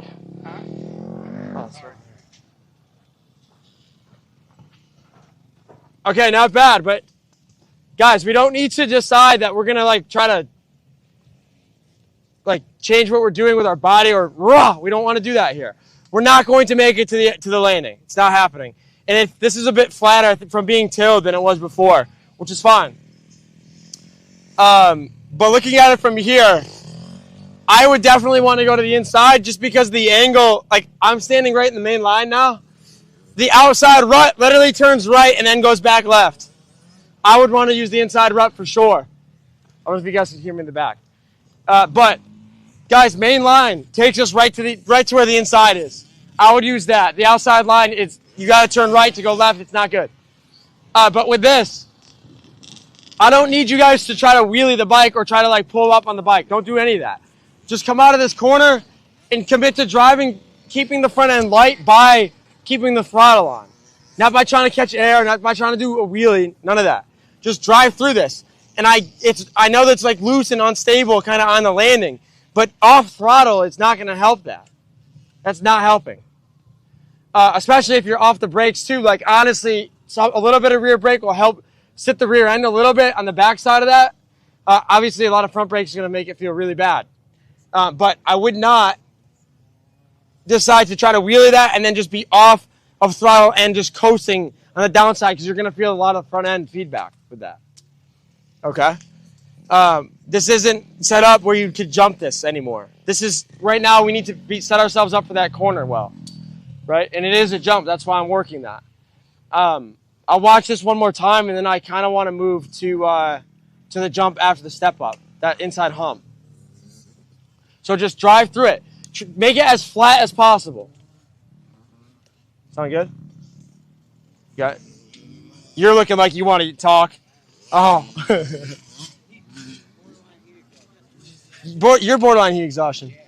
Really? You guys good to go? Are we feeling fatigued mentally? Are we like are we feeling dizzy? Yes? Oh no. Guys, we got each group's got 2 more rotations here and then lunch. We got it. Come on. Hang in there. We're tougher than that. Group 1, go.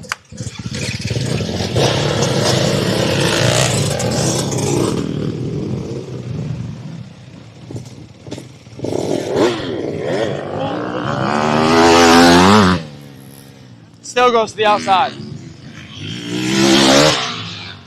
And yeah, oh, got him.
What?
I don't. Yeah, he he's doing Redbud, Millville, Southwick, and then Ironman. I don't know if those are all back to back to back. Yeah, so he probably won't. Huh? He just got new suspension and he's saying it's every time like it's up there, it's hard. Yeah. Nah, not really. He's just been focused on getting ready for the season. Once season's over, he'll start posting it up again. I'd imagine. I hope so. Yeah, yeah.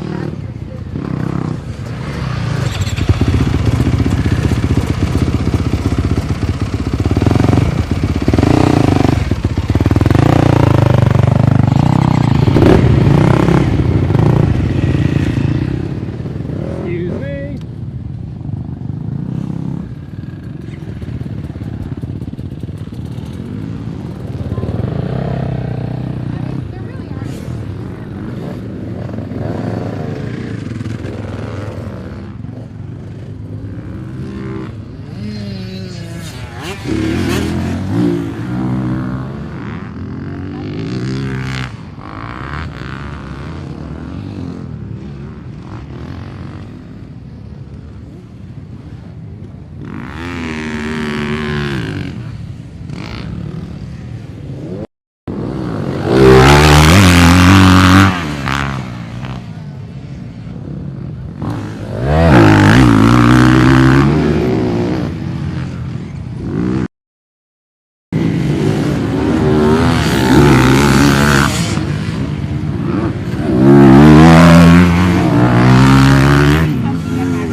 Heck yeah.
calling him out. I wish it wasn't so cold out.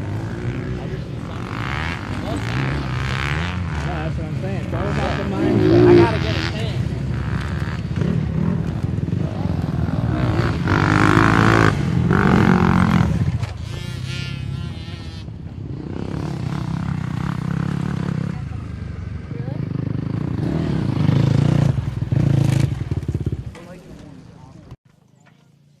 How are we feeling? Is everyone tired and hot? Do we get a time check? 42 probably. Yeah, 42. Oh yeah, we're gonna keep going. So that little jump on the inside there, I know it. Like, let's work it a little bit. If we're gonna be on the throttle off of that, it's gonna be until about half. Not that you don't want to accelerate off of it, but you guys can't just roll up it and then decide at the top, rut. That's not gonna work. The bike's not gonna turn like that. We have to make it into a corner. And like, if this was like a ski jump, we don't want to ever blip the throttle on the top of like a ski jump to get more air. We got to stay as low as possible. Same sort of deal here, but we have to also turn the bike. So we can also start scrubbing that a little bit just to turn the bike. It's not going to be super aggressive, but we got to get that bike turned a little bit. And by blipping the throttle on top of it and doing like a pogo stick, that's not turning the bike at all. Okay?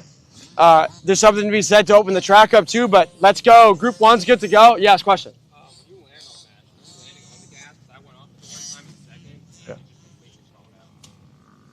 Yeah, it's laying on the gas. I wouldn't land and then get on the throttle for sure. Yeah. Group 1's good. And then group 2 also, let's go park on the inside of the track there. So everyone can ride around here. Group 1's go. Group 2, come to the inside of the track there.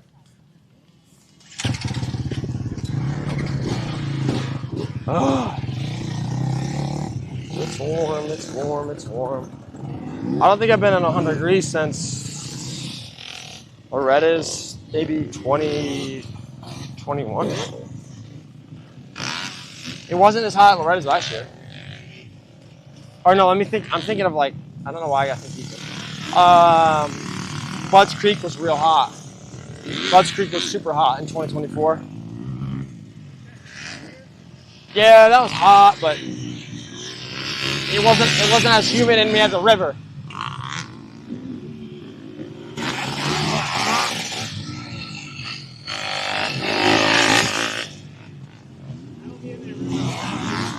Yeah.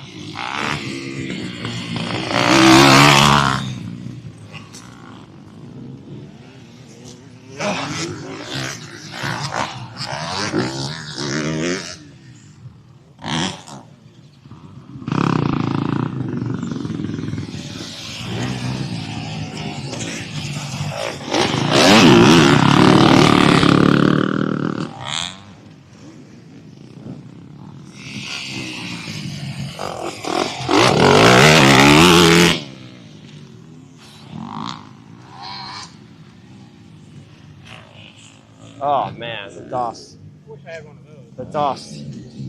Yeah, this shirt's gonna get toast today.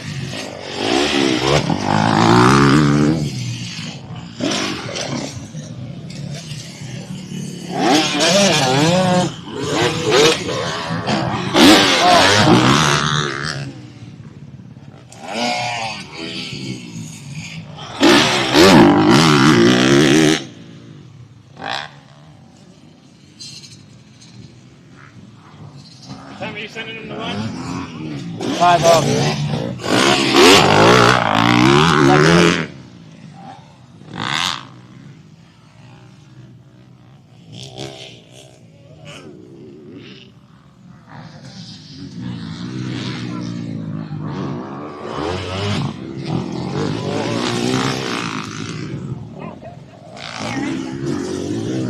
Oh no.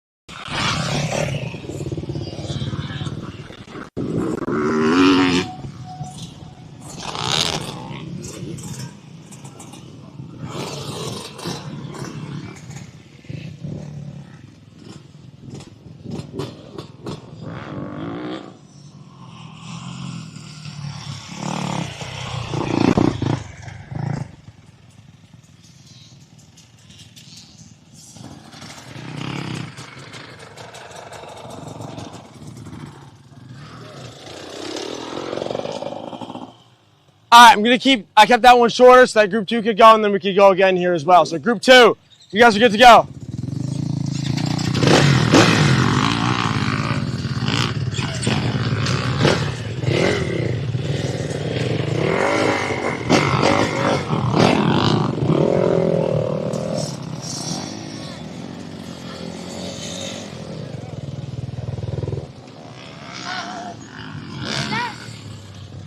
Would you take the outside or just the inside?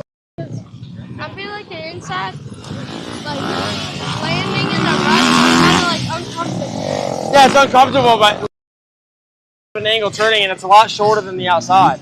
So yeah, I like the inside.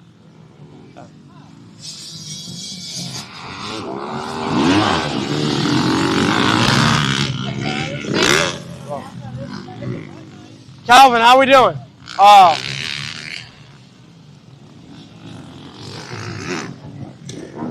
How are we feeling? Good? Hot? It's warm out. Oh my god. This one's done. This one's no good.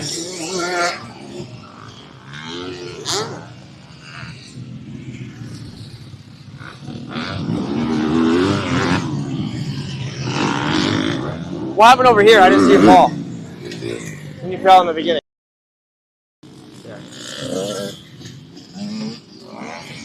Go to the inside. Get comfortable in these ruts. It's different than what we usually ride because it's not as soft, you know? It's not hard, more hard packed. Oh, yeah, thank you. With this stuff too, you can use more front brake, be fine.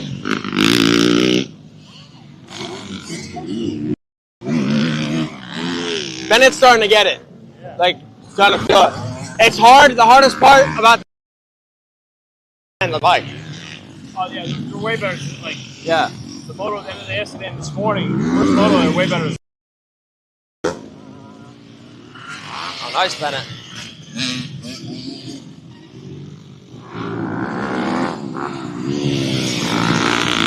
They were both good Monday. They struggled Tuesday, Wednesday. This morning, they were both good in their morning moto. Yeah. Tough dirt. Well, dude, it's amazing how much water they put into it and how quickly it gets to this.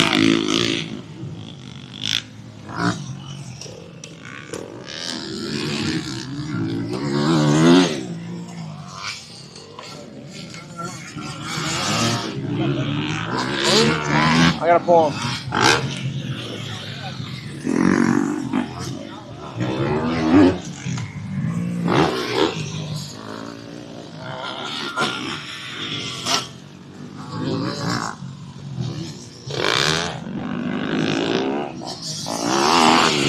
Dude, come on.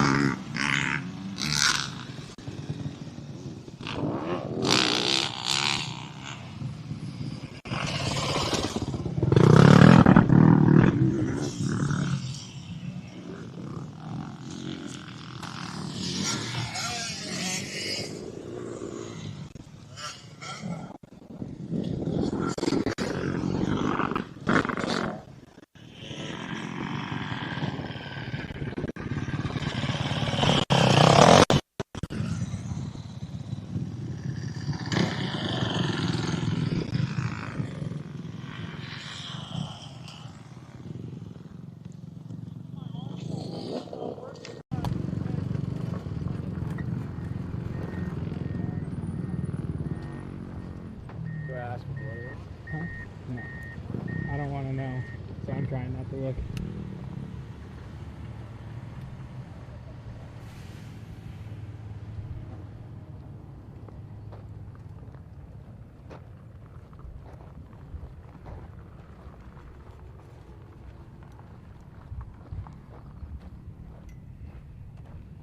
Woo! It's a cold day in the neighborhood. It's all about mindset.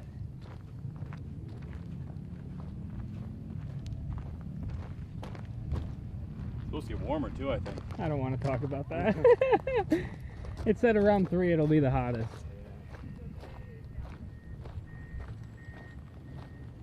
Which will be perfect time for mindset. Be hanging out in the pavilion. That and film review.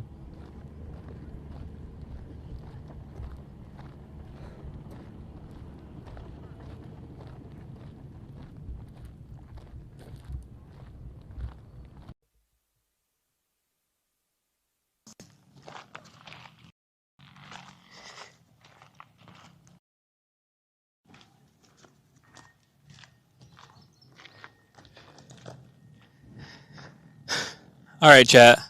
We are going to lunch. We are at Pagoda MC, Birdsboro, Pennsylvania. We'll be back in about an hour. Ciao.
Well, I was going to ask for power, so his being here is not going to help me. He came in and he laid down and just like died practically. Yeah. Before, and had to take his radio out, put it on there. Okay. And I was calling for an ambulance, but if you call for him, it was his I think Robbie took it. closest coaching Sounds good. You said there's walkies out here? Sweet.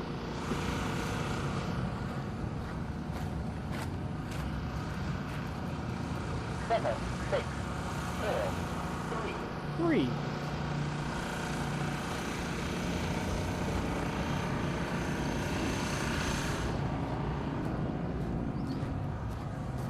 Ty, do you copy?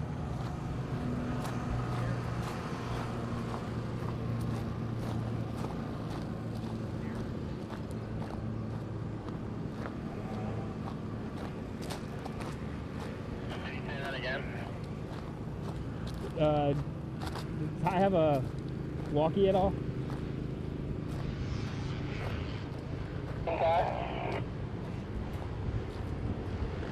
Where is Blue Group at right now? Are they at the step up? Okay.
We are back, chat. Pagoda MC, Birdsboro, Pennsylvania. It's a scorcher. It's about 100 right now. We're surviving and thriving.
Blue group?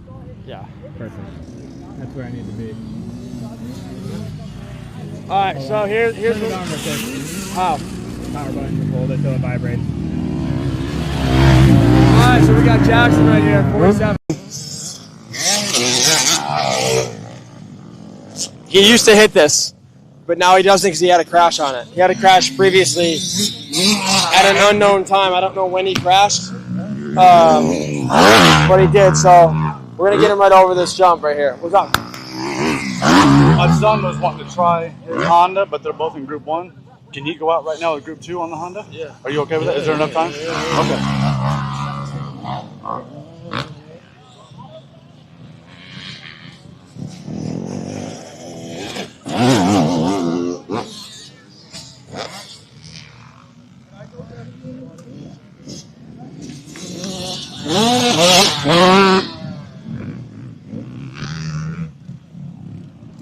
Right there, shift. I'm gonna have him shift right there. Hey, throttle here. Yeah, he's gonna. Oh boy.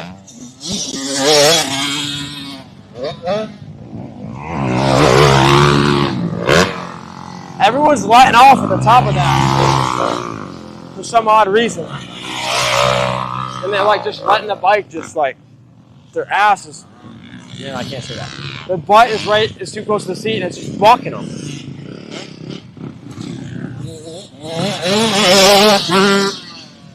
Yeah, they're letting off at the top. They can't be doing that. He needs to grab a shift right here.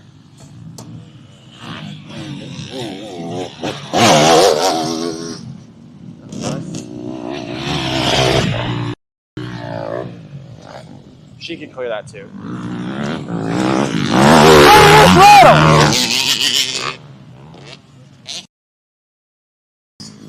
All right, Justin, come.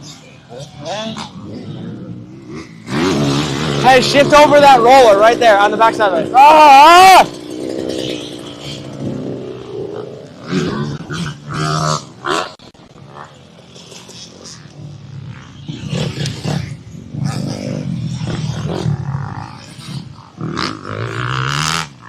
Hey, Jackson!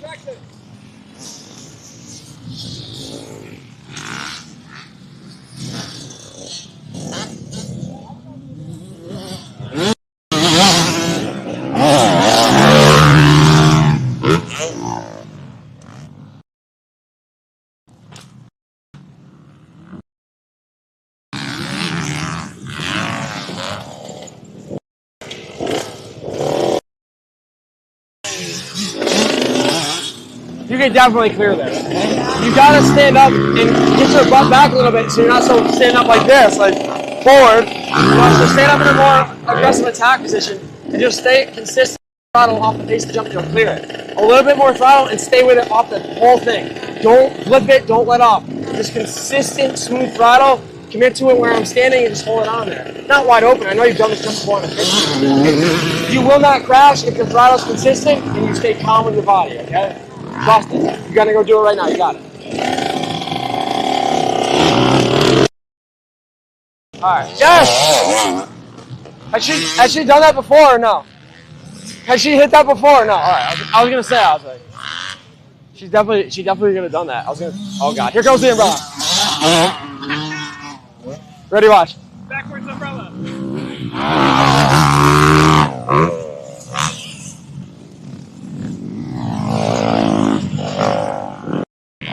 Where's Jackson?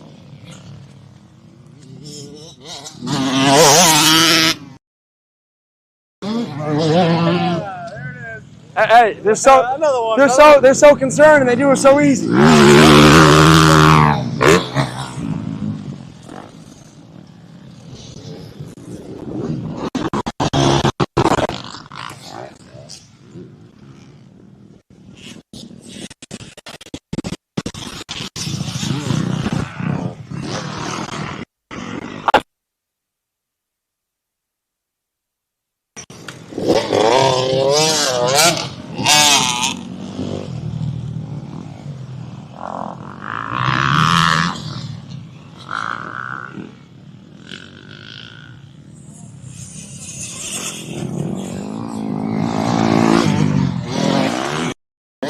Oh no. Eee! I'm hot. I'm hot. Not enough. Little bit more. Needs not beyond. I'll start speaking Russian, baby. Beyond. 9. 9. Why are we still hitting the jump if I'm doing this? I don't know.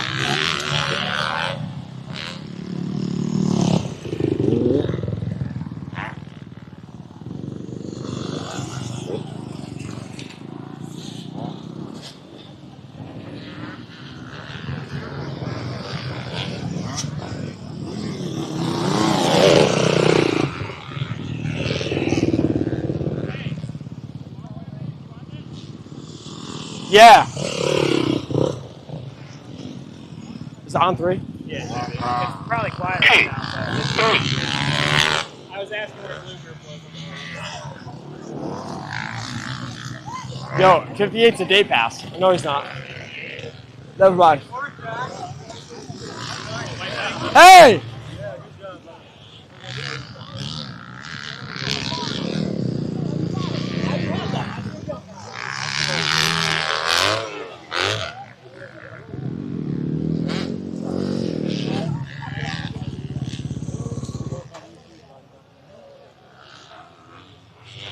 Yo, 412, can you hear me?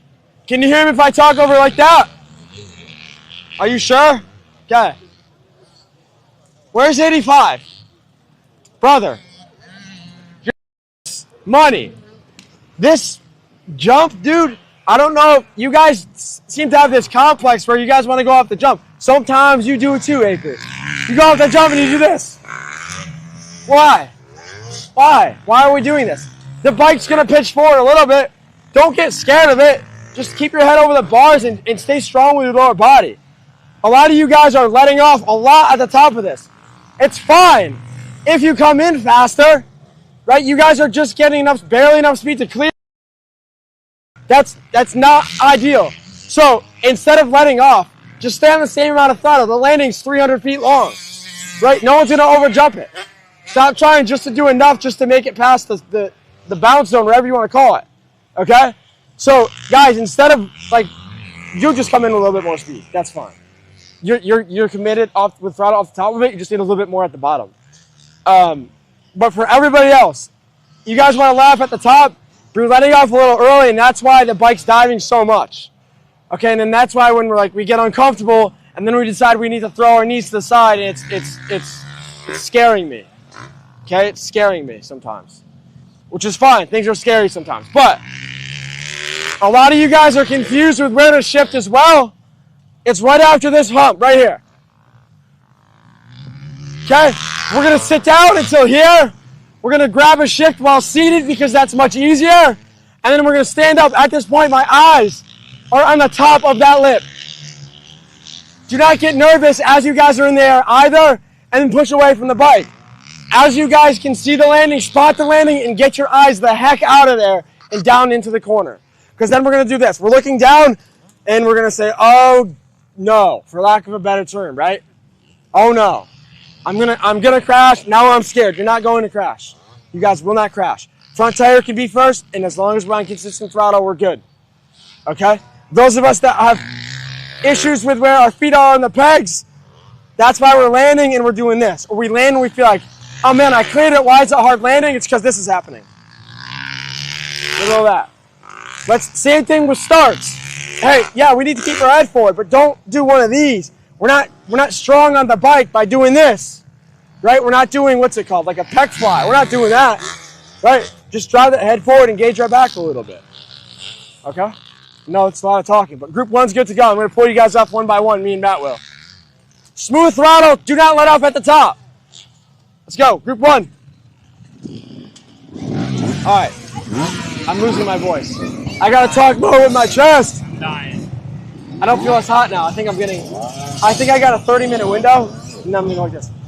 Yeah. I think I had lunch, I got some carbs in me, had some water, I'm feeling cool. No, I'm not feeling cool. The problem was that I was in AC, and then I came out here. And no, that actually kind of helped me. No, that killed me.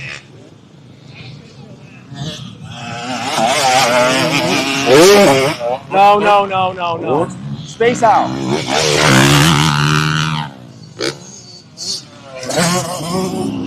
Space out! This is gonna piss me off.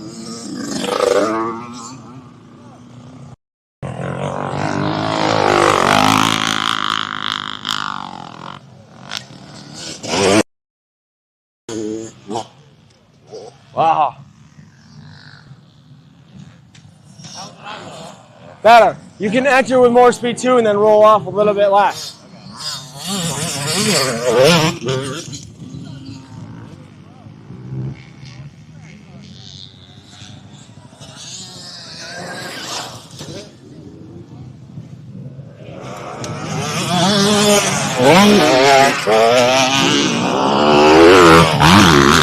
don't jump it. Don't jump it. Why are you jumping it?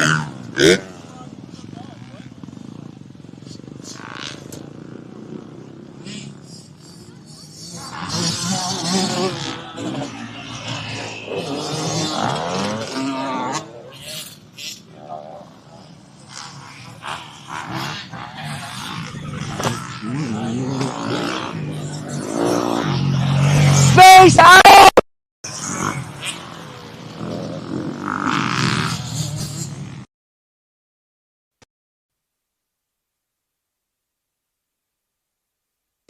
You got that. You got it.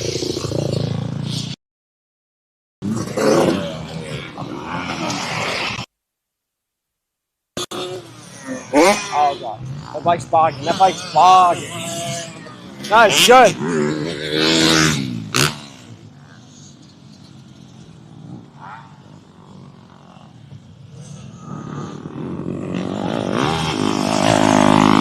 Yeah, finish! He's gonna get it. He can figure that for sure. He can for sure figure it.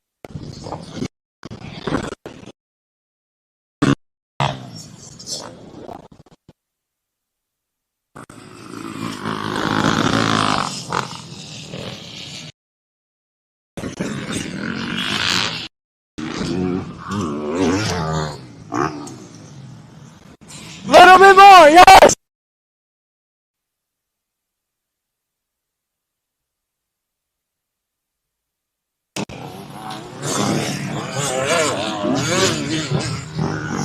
Oh no.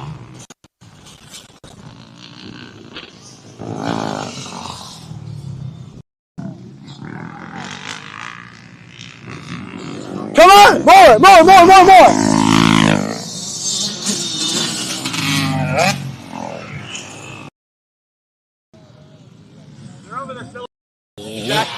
Quite possibly the best day of my life. Yeah, they're both hitting all the damn jumps. I knew we could do it. I just needed somebody like you to do it. Yes!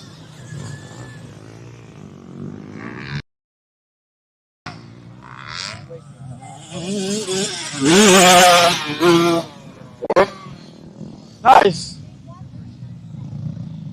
Kawasaki.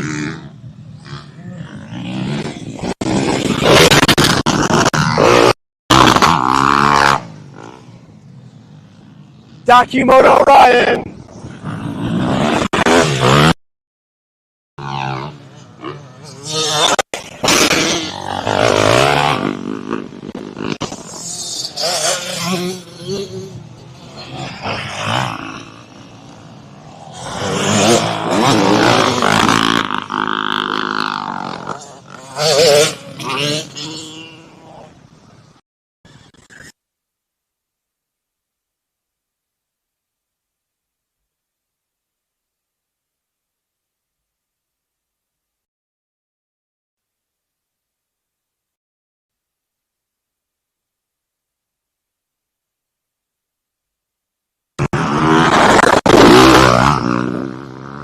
Yes, I'm holding my hand out. Yes, you did see me correctly.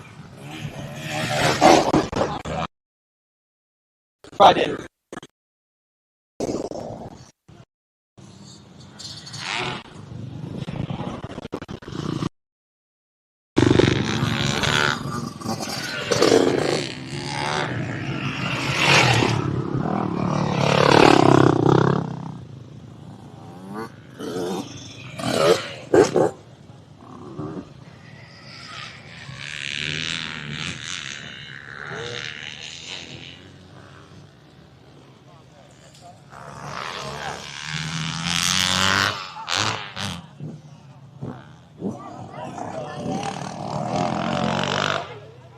Yo, Vinny! More though, baby. Come on, more. Group 2.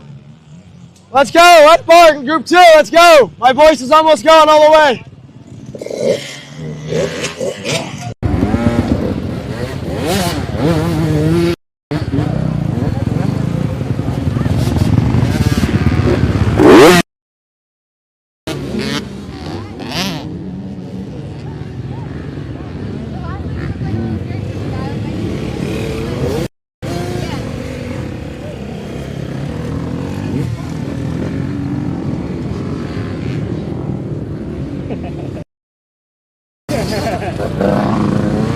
Holy. Yeah.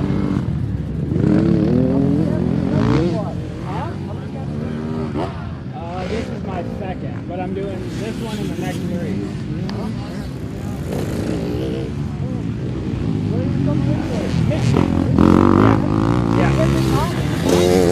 Yeah. It's literally like the same. It's very humid and awful.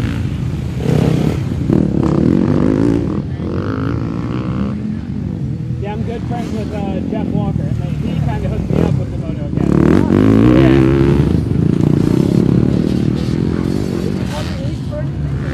Huh?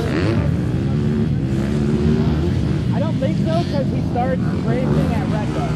He's doing like the next 4, so probably not. But I will be with him at South.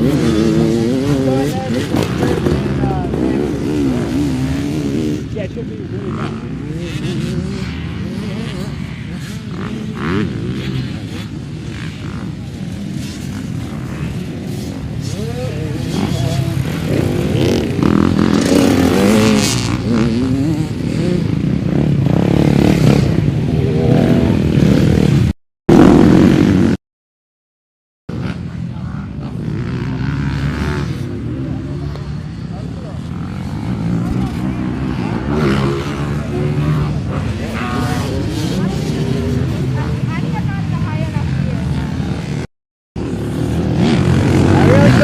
Bike with all the other bikes, but it's possible. Do you feel like you're revved out? Yeah. Are you wide open?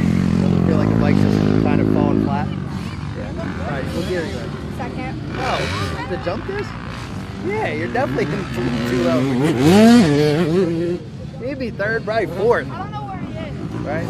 Try third, and then maybe fourth after that. How does that?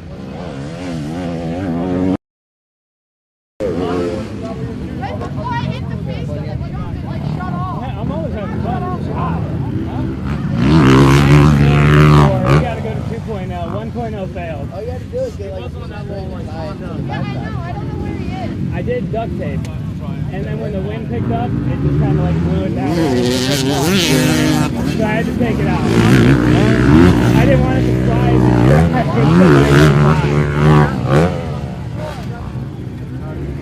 Trying to stay cool. Yeah, if the wind doesn't stay, it's alright.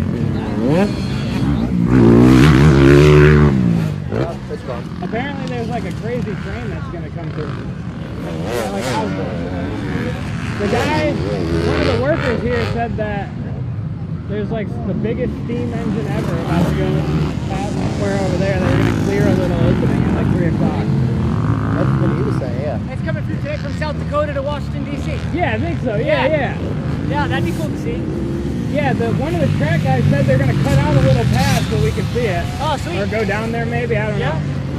He What's said that? It's like an old, like early 90s, like 100-year-old train. When's that supposed to happen? I don't know. I just saw that he flew out to South Dakota real quick, like sneaky, the other day. And like, Do you know when it's supposed to happen? He said around 3 to 3:15 it should be coming like through here. Because apparently it's supposed to be in Reading at like 3:30. Interesting. Alright. Yeah, that'd be cool. I just got the schedule from Vermont, Vermont Air National Guard. They're doing flybys through Vermont and New Hampshire for F-35s. They're going to be like below the ceiling, and they have the times of every town they're going to. Oh, really? So sick, yeah. I wanted to go there last month. There was a B-2 or B-2, the Batman, the Bat wings that flew over B-2 bombers. They did a flyover. It was just too far to go for see it. We were racing that day, so we worked out. But. For the UFC, and they had a B-1 bomber flying over. Yeah, dude, those are so sick. That was sick. The bones. Nobody was spreading out, especially that 327. Not spreading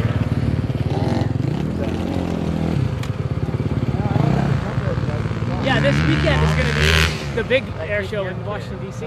Yeah. On the 4th. That's going to be huge. I'm sure that'd be crazy cool to be at. I saw you come across there. Was that one? That was 2. Okay. Moving too fast. Guys, it's getting more dry now. Also, too, I would be mindful of this this right here, this might be obvious, but acceleration hole, okay? Or this was softer, this was not, right? It could be depending where they tilt the track. So let's be mindful. As you guys get through that corner, and as you get up to where Coach Matt is, your eyes should be over here, exiting the corner. As you get up to where Matt is, your eyes are up there. We have to control what we're doing back there for right here. I don't want to hit this because this is going to unsettle my bike and my body. I don't like that. Stay that from that. All right? It's not that bad right now. It won't mess you guys up too much. But if you're in a bad standing position or you're seated, or if you're not familiar with how the bike's going to react. Okay? Biggest thing too, like, guys, space out. Please space out. I don't want to say it's scaring me, but it's just unnecessary. There's only like 10 of us in each group. Space the heck out. Nobody should be on top of each other. If somebody's slowing down in the turns, they're trying to get space. They don't pass them, all right?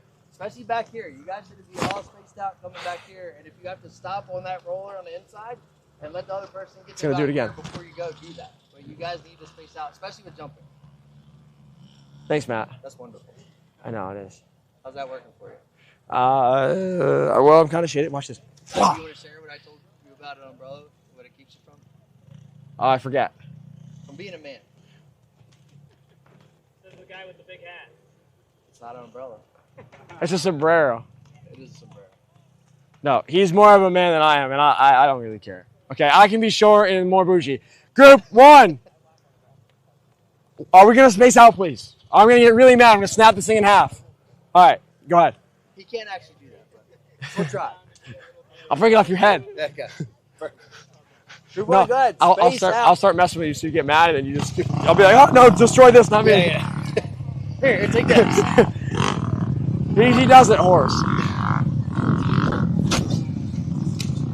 Little bit more. Yes! Oh, yes! Oh, he's got it. He's got it.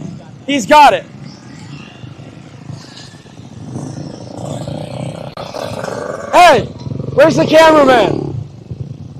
Justin! He's gone.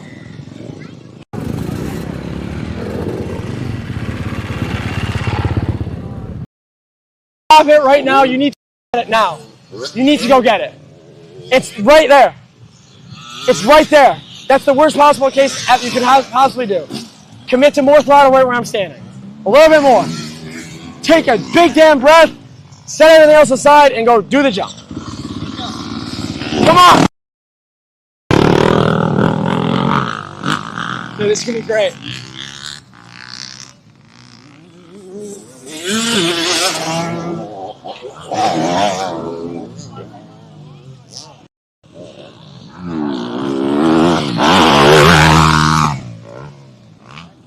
Come on! More! Nope. Yeah, he did it. He just needs more.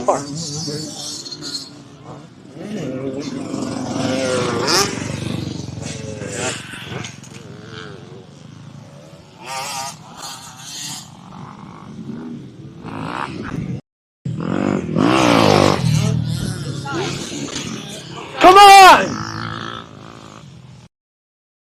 That 135, that bogs, just rider air. Okay. Tell him he needs to just have it more in the back.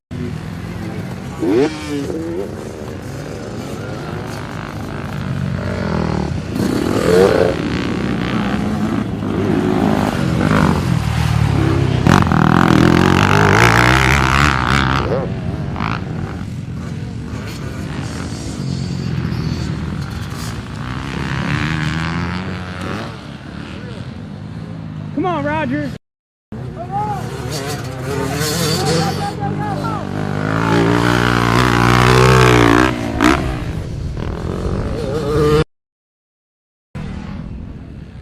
He's good.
Jealous.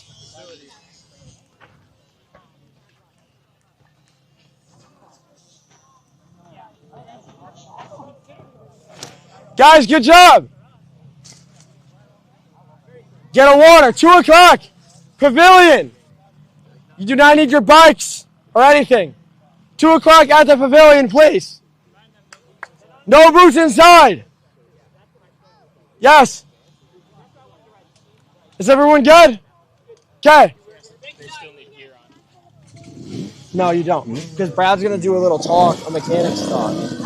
All right. No, I'm good. So we're all done now. Yeah. Well, you got your practice tomorrow in the afternoon.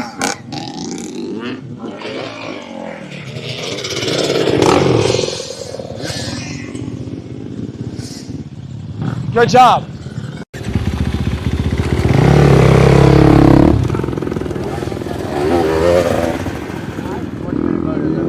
I think I'm gonna take my gear off.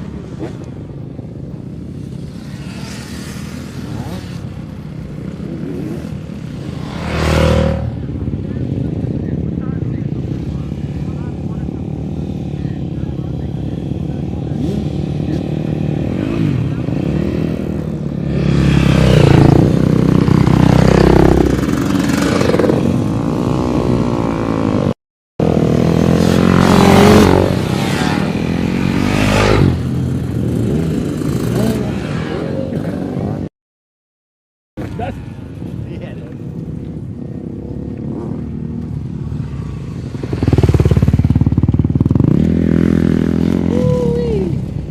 pavilion time. Right? Although, we made it through. Are you still rolling? Yeah. It's Thursday. I'm on shotgun mic too, so we're good. Digits, and everybody made it through. No heat casualties, no heat strokes, no dehydration, none of it. Everybody did an amazing job. We still have one more day to get through, that's tomorrow. But, just like I told everybody this morning when we were kind of worrying about it, we made it through yesterday. Yes, today is hotter, but it's not much hotter. And everybody did fun. So, I'm just pretty happy with everybody. Really good feeling. All the coaches, they're doing good. We're hydrating, we're staying on top of that too. So, it's cool to see everyone get locked in and make sure we roll. We'll see.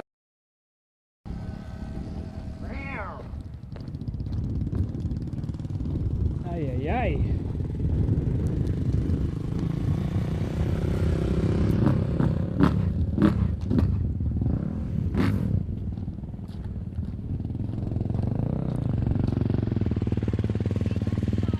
Look at that, a beta riding a beta. That's not cool.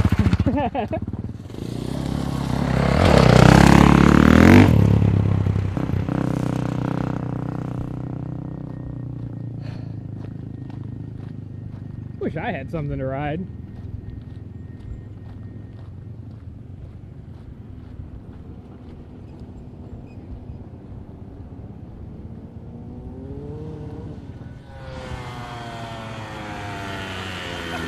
Elbows are down. Come on. Yeah, I'll take a ride. I figured bring this one out and blow some oil out of it. Thank you, sir. This one normally just sits in the garage. Getting some time on it this week. I just went and picked it up last night. Oh, really?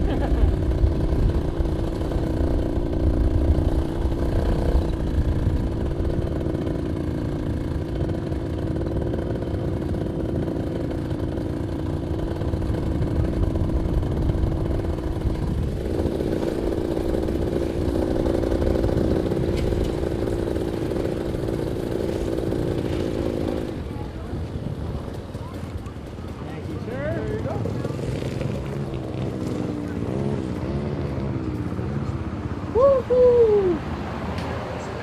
We get to go to the pavilion! I'd like to be you right now. Not an hour ago or 5 minutes ago, right now. Hey, I loved, you were in the shade all day, so I was dying. That's true. It is not nearly as cool as it was the last couple days.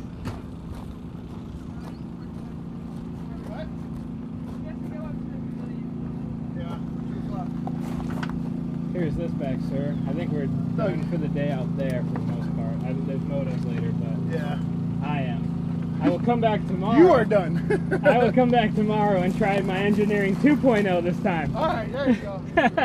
Thank you.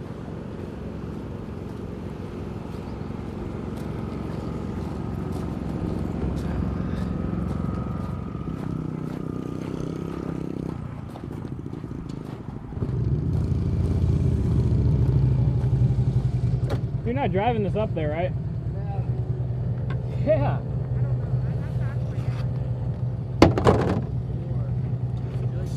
Actually, you know what? Yeah. Beautiful.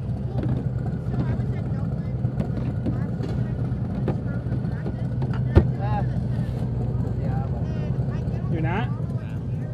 Jamie, are you? Yeah, I need my computer. Come on.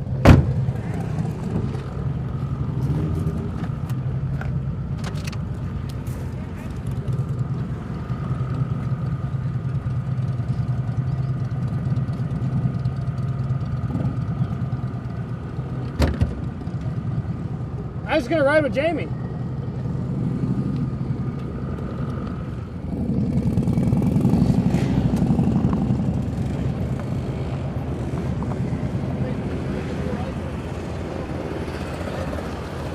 Huh? Yeah. I'll just wait for him. I'm good.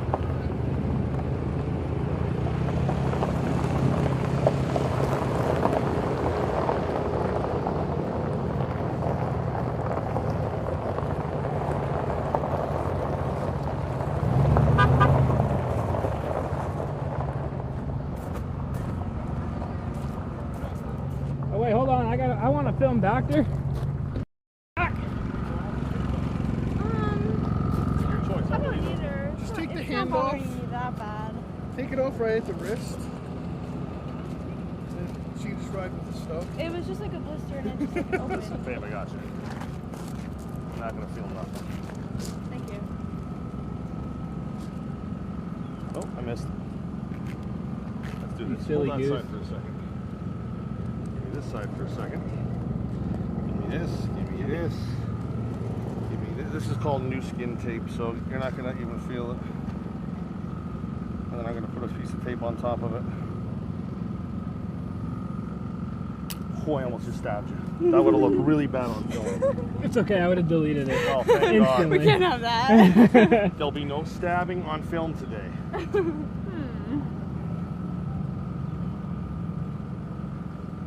Thanks so much. You're welcome.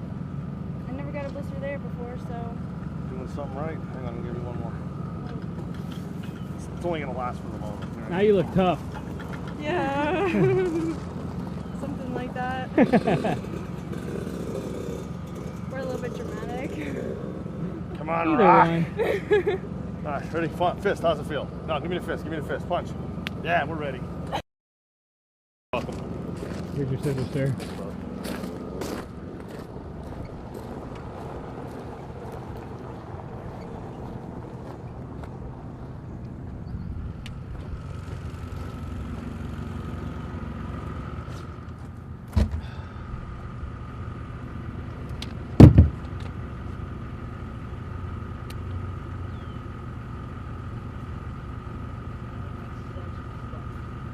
Yeah, my tummy's a little weird too.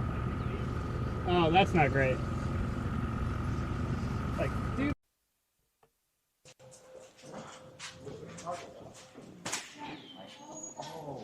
First day of school, right?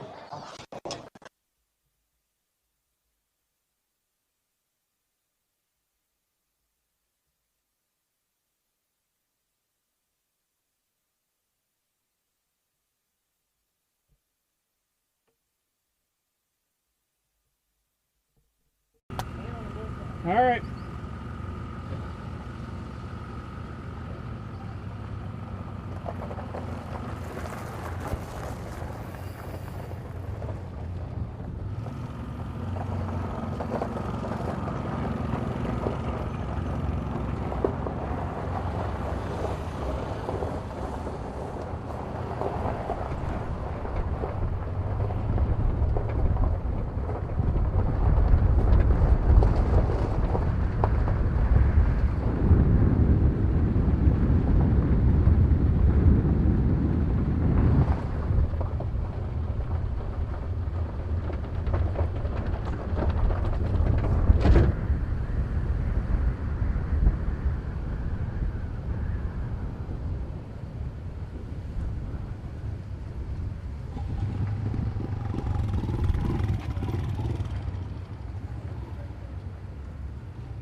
friend. Welcome, my friend. Yeah.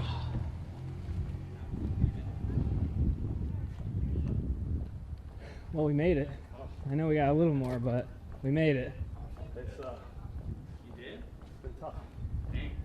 Yeah. The second half, I was a little worried. Dude. Come on, huh? That's pretty style. That's good style. I'm pretty flat for the white guy. Hey, Jamie. Yep, you're welcome, sir. Jamie, how are you doing? Go ahead, yeah. Justin, am I hot? Yeah, very hot. No. The mic. Yeah. No, not that one. Okay. I can switch it. Are we on air? Yeah. Just put it, you can put it on the mic. It's not up.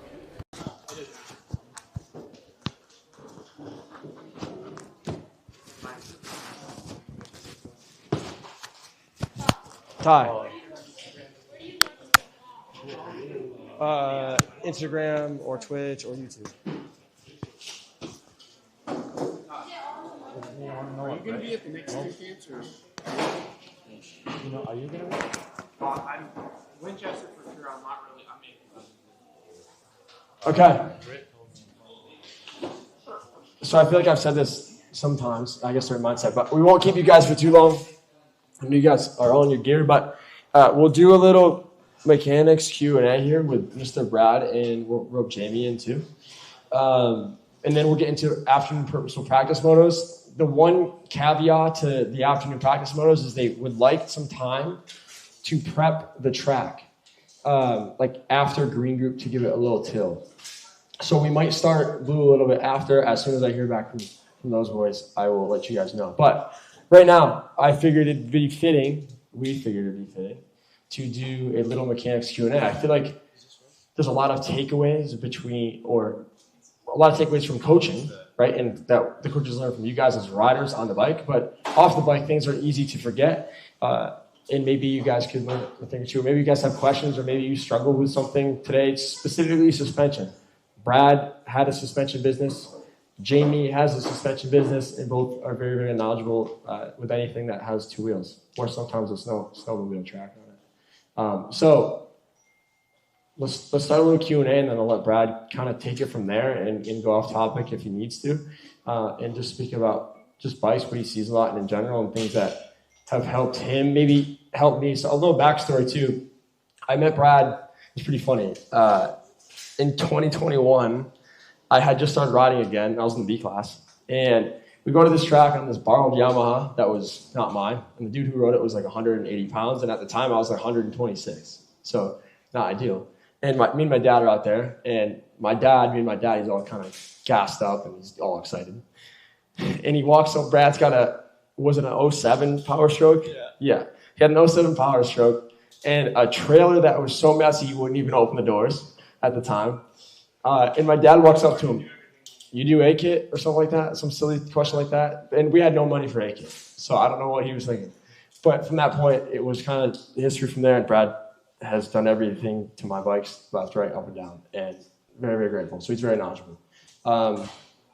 Let's lead it off with some questions. Who's got one? Could be big, could be small. Travis, you got a dirt bike question?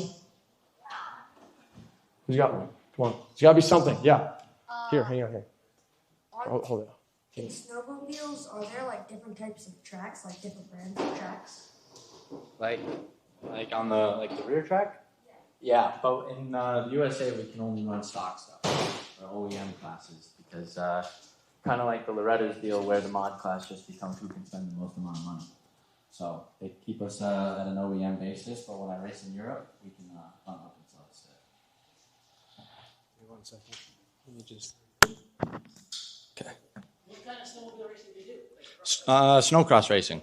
Yep. So I started when I was 8 years old. My dad was a pro back in the 90s and then just kind of brought me into it.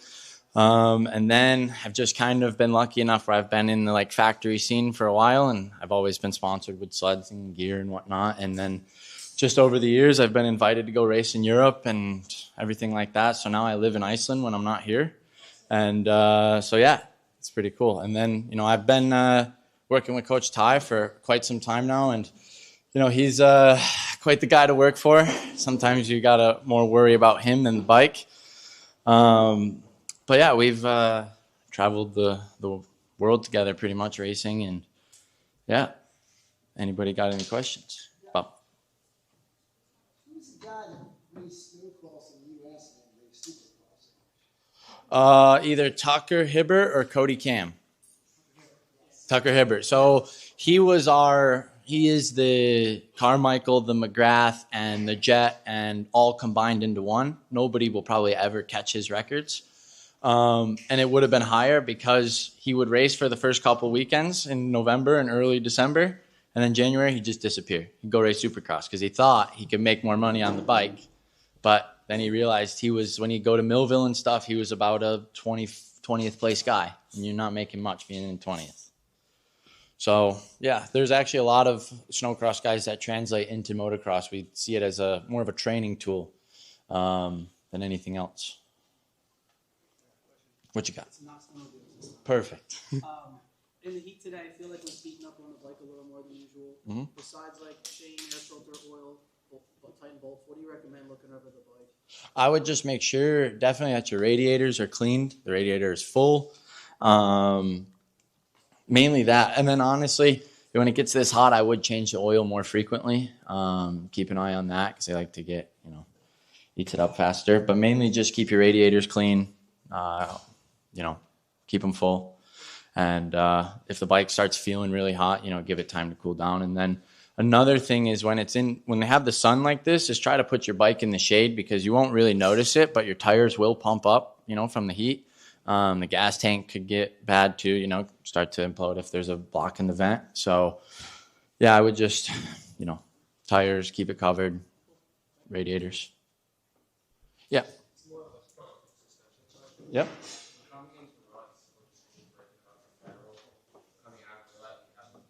Mm-hmm.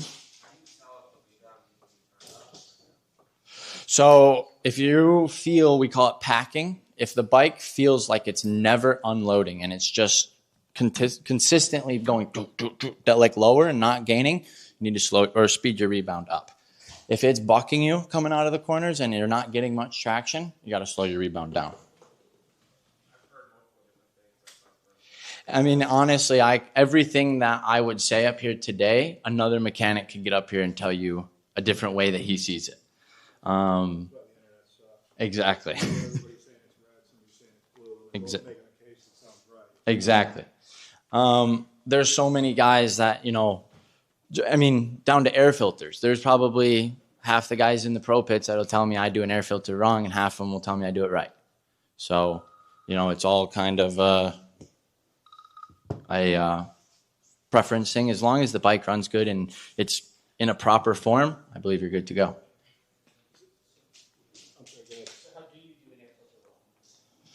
Not oil it properly, over oil it, not put a seal around the edge, install it improperly, not clean it. But main way is like a lot of guys clean it differently. A lot of guys believe in different ways of cleaning. Some guys use no oil, some guys use gasoline. Not recommended, but you can get it done in a pinch. There's a lot of good cleaners out there though, but I would use like a Maxima with water in a bucket, hot water. What you got, buddy? Can you turn like a motocross dirt bike into a snowmobile? Yeah, they have snow bike kits. They came around for a little bit, and then, to be honest, they were kind of like our quads to dirt bikes, and they kind of just faded out, and we didn't like them on our tracks and stuff. They kind of ruined it for us. So they faded out, no money in it for the guys. And actually, Brett was a big snow bike guy. They had a lot of, we actually got to meet a lot of the, higher end motocross guys, Josh Hill, Villapoto, Axel Hodges. They all came to our snowcross tracks to ride and stuff. And yeah. So I know there's not a set figure, and I know everybody's saying it's different. So I've talked to a few people, and they have different measuring for the chain slack. Mm-hmm. Some people say the 3-finger rule, but that's subjective. I've got hot dogs for fingers, so 3 is like sloppy. But then I was looking at Brett's bike the other day, and his might be a piece of threaded rod, and he's airing that thing out there with his chain, which I would think was tight, Then you see some guys with a, slack. I'm not wrong. I said I'm not wrong. Your chain is way tighter than I expected it to. Yeah. I mean, I've always been scared to run my chain too tight because that's when it'll break. Yeah. It won't break when it's loose. But it could come off. Yeah. But it's not going to break. Yeah. But also the real reason, the point of a Yamaha. It's different from my Yamaha to my Honda. The point of where the attachment to the swing arm to the frame, that on most bikes, whenever you sit on it, the chain gets way, way, way tighter just because the way it pulls and the way that the swing arm goes up. But for some reason on this Yamaha, it's a little bit different, and I feel like it doesn't change much. And I don't really know why that is just yet, but I do run it a little bit tighter than I would normally. But I feel like it's more – I feel like I can get away with it in a little bit better way than with my Honda. My Honda, I would really always make sure to keep it really loose because, like I said, you won't break a loose chain. You'll break one that's too tight. So you just got to be careful you don't want it to come off. But it's less likely to come off than it is to break. If it's under pressure when you seat bounce or when you jump a jump, land off a jump, that's when your chain will give. But, yeah, it might be a little bit tighter than some, but I don't really know why a Yamaha kind of tends to be okay with that. But it just seems like it is. Yeah, that was great from Brett. But I would check your owner's manual. Motion Pro makes a tool that you can measure, and it'll show you exactly in millimeters where it's supposed to be. And every one of your bikes in here has a manual that'll say how tight they want the chain. That's how I would go. They're pretty different. Yeah. Actually, that DCMS student, they make a gauge that I'm sure Motion Pro is not the same thing, but there's it's like just a little piece of plastic that's about that wide. And it has a stair step deal that has the amount of millimeters that is put behind the chain slider. Yeah. And I always put my chain to the second one. So I guess that's obviously the middle of the road kind of deal. But yeah, they do make a few people make tools that are good for that. Well, I'll take her first. Sorry. What you got? Almost identical. Our position on a snowmobile, we try to replicate, motocross style a lot, but we also have twice the horsepower, twice the weight. So sometimes we get a little bit different. One sec, buddy. I was just going to say, rocking out an ATV, Mm-hmm. has that same chain, Mm-hmm. plastic thing that like the no, go. Yep. If it's the other tight end. Yeah, perfect. Does the tensioner should be at change whenever you change your sprocket size? Yes. If you're going to change your sprocket, your chain will change. So you're going to have to move your axle a little bit once you put a different sprocket on there. Because, more teeth, going to have a little bit bigger, less teeth, a little bit smaller. What you got? Are there jumps on a snowmobile track? Oh, yeah. Lots of jumps on snowmobile track. It's pretty much supercross track. What you got? How much oil is too much oil? How do you tell on an air filter? An air filter, it's hard to describe it without having one in front of me. But the way that I would do it, I recommend the spray-on air filter cleaner or oil, and then almost just give it a very good, spraying as if you're going to spray paint something. Give it a good layer, rub it around a bit, and then you can kind of with the, I forget the exact name, but Maxima makes it. It's in the blue spray can. When it starts to get a little tacky and you can see the strings coming off of it, that's about good. When we get to a heavily sand track where it's like moon dust almost, I will spray a little bit just inside of it real quick, and then a heavy layer around the brim.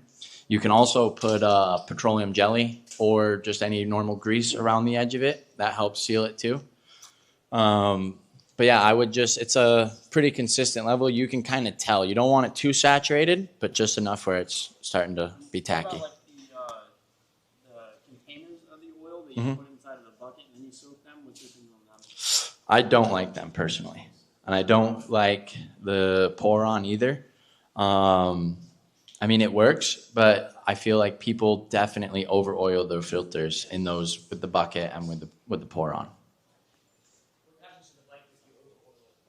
It might not start. A lot of the times with a 4-stroke, you put a brand new filter in. If it's over-oiled, it just sits there and cranks. A 2-stroke, if it fires, it'll bog a lot. and just be very restricted of air.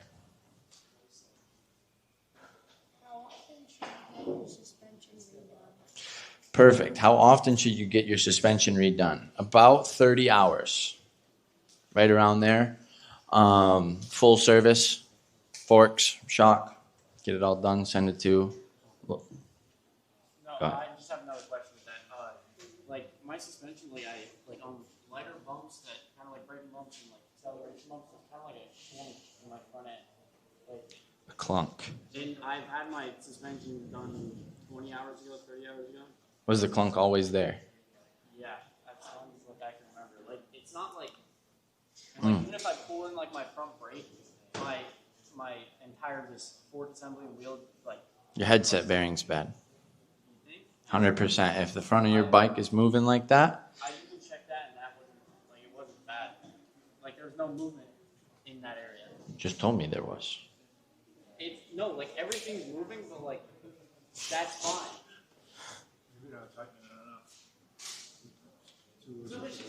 Yeah, just bring the bike over after. I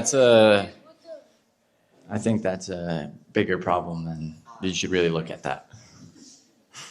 Anyone else? Yeah.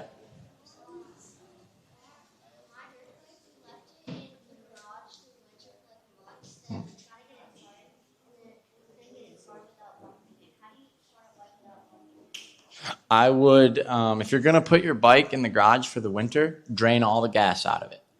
And out of the carburetor too. That was probably the main reason, is it probably had bad gas in it. For a bike that you're going to store all winter, like I said, drain all the gas out of it. Maybe in the spring, replace the spark plug. Obviously, put a fresh filter in it, fresh oil, then you'll be good to go. What you got, buddy? How often should you change your front end? Front end? What do you mean? How often should you Change the suspension? like? Yeah. Yeah? We just went over it, but we could go every 30 hours about you should change your suspension, get it reserviced. So when I had my new 125, it wasn't quite broken in yet, but I was getting bad head shake on the front, and we reduced the rebound on the back shock. Okay. Is it a rumor or is it true that the back shock is pressing your front wheel and your front suspension is pressing your back wheel? Yes, I guess you could say that the front wheel is pressing the back and the rear is pressing the front. So if you're if you take sag out of the back, the front end will become lighter. If you put more sag, if you raise the sag, your front end will, be more knifey. Yeah. But if you're getting head shake on a brand new bike, to be honest, I'd be willing to bet that the headset's pretty loose too. I mean, I like running it loose. But then once I made some suspension adjustments, it was gone. I haven't seen it since. Perfect. Real quick, what do you recommend running for fuel in a stock 4-stroke? Stock 4-stroke for fuel. It really depends what you're doing. What are you going to do with it? Race it? Yeah. Competitively? I mean, local. Local. I've been putting on ethanol. I would recommend non-ethanol on almost everybody's bike. And if you're going to race competitively, even locally, I mean, it doesn't hurt to put some kind of VP or fuel factory in there, and I believe it burns better. I actually did a test this winter on 100 low-lead aviation fuel versus VP, and it's just the burn and everything, night and day difference cleaner. So. Do you prefer thicker grease or thinner grease on the bearings around the bike? Thin. Yeah. For movement. Yeah. Not worried about water. If you're going to be, I would say if you're an enduro guy, and you're going to be in the water and in the mud a lot, I would put some heavier grease in there. But if you're just going to race moto, I would put a little bit lighter in there. But I would make sure it's, covered pretty well.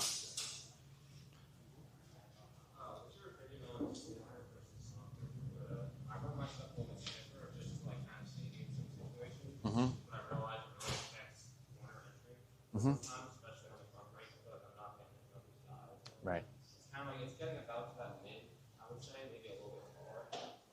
Like I was saying earlier with the rebound thing, I do feel like. Yeah. That's a good one. So would I recommend softer or stiffer? To be honest, it's a big rider preference thing. But with the TMA, the way everything we're teaching you to ride, softer is definitely going to be beneficial. But, you know, like I said, it's a rider preference thing. But we say, you know, stiff is fast. So, because, you know, if you have your suspension a little bit stiffer, you will adapt to riding to it. Where a lot of riders have their suspension on the stiff side or get a setup and it's a little bit too stiff for them, but they just need to ride it at its full potential for it to work. That's a big thing that you see with riders that get faster and then they get suspension on their bike and then they get it back and they're like, oh, it's too stiff, but they haven't pushed it to their real speed yet. And then when they're at speed, you know, the bike feels good. So, I mean, in a perfect world, stiffer. But, you know, with the TMA riding style, you definitely can run a softer suspension if you have proper form and, you know.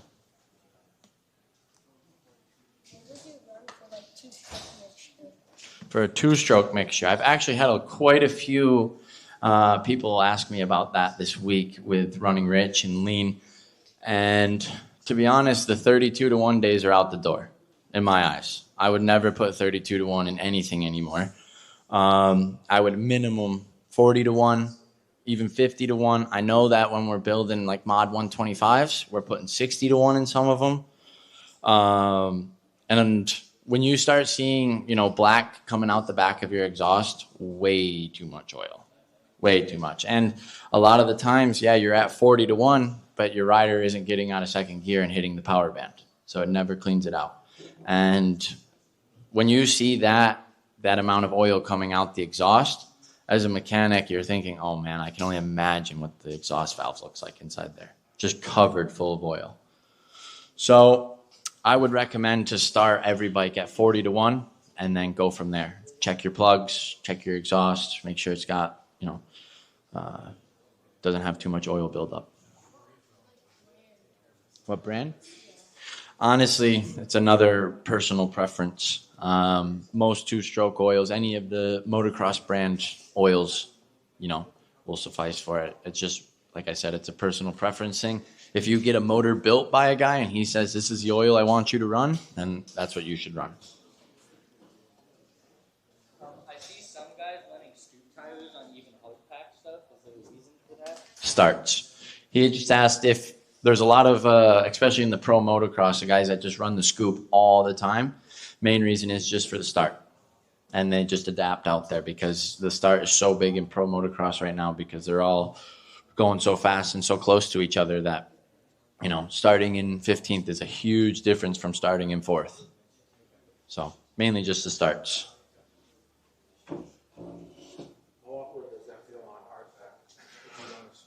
That I don't know. That would be a Coach Ty question or a Brett question. Brett has never ran a scoop. Yeah, ramps. Big ramp guy. Can you feel the difference when you're on a hard packed with a scoop versus an obby? So I'll use this track as the example because we're all here. I have a sand tire on my bike, and if 230 in the red group, he's got a sand tire on his bike. And we're talking about it. It is better when it was that fresh till for a scoop tire, for sure. I like it because the track has good traction. When the track loses some traction, like how it is maybe in the afternoon, like yesterday when it gets sunbaked, I definitely feel when I get on the throttle, the tire is going to move a little bit, you know, and then it'll hook up. It's much better. Literally any other thing else except for like hard clay that's baked, it's okay. There's a track that from back where I'm from that gets dry, but it's still, how would you explain, bro? It's more of a soil. Yeah, it's more just straight topsoil. Yeah, it's more just topsoil, so it still has traction. It's manageable. I would say, I'll put it like this. I would rather run a scoop tire on super hard pack that's dry rather than a normal knobby tire in sand. Maybe that's because I've ridden soft dirt more. And again, that could be preference. I go back and forth. Now, am I good enough on a supercross track or in those conditions like a Tomac to be able to adapt to a tire like that? Like, not yet, no. Like, that's very difficult. But he's using it because when he accelerates, he's in that straight line, he's accelerating so hard, and it really does hook up much better. I'll say this, at every pro national, it doesn't matter if it's Unadilla or Southwick, everyone's running a scoop tire. Every single person. Maybe a Cooper will go, Justin Cooper will go away from it in the second moto, maybe out of Thunder Valley, but 90% of them, 99% of them are running a scoop. And that's just because of the start and because of how deep it's towed. But I'll rope back into this to the setup talk. Tire pressure is a huge deal, and I'll kind of let him explain why too. Okay. Tire pressure, I notice a lot of guys don't really pay much attention to it, and they get low, and then all of a sudden they're flat. I would recommend about 12.5, 13 average for most bikes, where I would run it. It's a safe number. Of course, if, you know, some guys, you get to a hard pack, bring it down to 10.5, 11. But somewhere in that range, I would keep it. What you got, buddy? 65, what do you think would be a good tire pressure? It's about the same. 13? Mm-hmm. That's what I run. Can you feel a pound difference? Yes. Especially on some hard bibs, like a lot more rear, Yeah. So he just asked me if bibs are different. Do you feel much different than the air? And actually, yes. I had a little bit of experience. I'm glad I got to try it. I was working with a guy that had some Shirkos. He was a kid race GNCC. At the same time, we were doing the Reddis thing. So Coach Ty would let me go out and ride sometimes on my Shirko, and I had mooses in it, bibs. And the rear I didn't mind, but the front, first day, I was like, I got to get this thing off. I can't be on the hard pack moto track with it. It was just always felt like I had a flat, rolly. Some guys that run them for a long time won't run anything else but a bib or a moose now that I know. And they run them everywhere, moto, enduro, doesn't matter. But it's another thing, rider preference. But I would almost 99% of the time, at least the front, to be an air tire. Hold on. What you got, buddy? Oh, good question. I got asked that earlier today, too. Really depends on the application. Depends what you're going to do with it. In my personal opinion, 10 years ago, I would always say two-stroke. But the four-strokes are becoming so reliable nowadays. Even you can see the top GNCC guys are running them. I mean, I don't think there is a two-stroke that runs the XC1 class anymore. That's competitive. Obviously, when you blow the bike up, the two-stroke's going to be much cheaper. But if you're going to just, you know, have fun and do motos and whatnot, I would recommend a four-stroke. Yeah, you're asking like right now for yourself or? Okay. What you got? Are there like different types of brands? Are there like different brands of bikes and snowcross? Or Many different brands. 3. I like how this kid's thinking winter. That's how hot. Yeah, he's thinking winter the whole time. Trust me, it is. I'm looking at the weather and I see Iceland. It's like 62 degrees. Yeah? What you got? So we start talking about things that are machine-based settings, things like that. Do you recommend more of an adaptive approach to it, or would you make a more purposeful approach where you go out and say, hey, we're going to go gear way down, or we're going to intentionally get a lot of rebound in the back? How would you approach that to help introduce those dynamics to your rider? Perfect question. So to kind of summarize it, is to kind of see how you can change the bike on the rider and see how they like it. So one thing that I used to do and that I was taught is my dad would come down and he would have to go do stuff, whatever, he'd running a business, and he'd put the tools next to the track to adjust my suspension. And he'd say, okay, now play with your suspension and see what you figure out.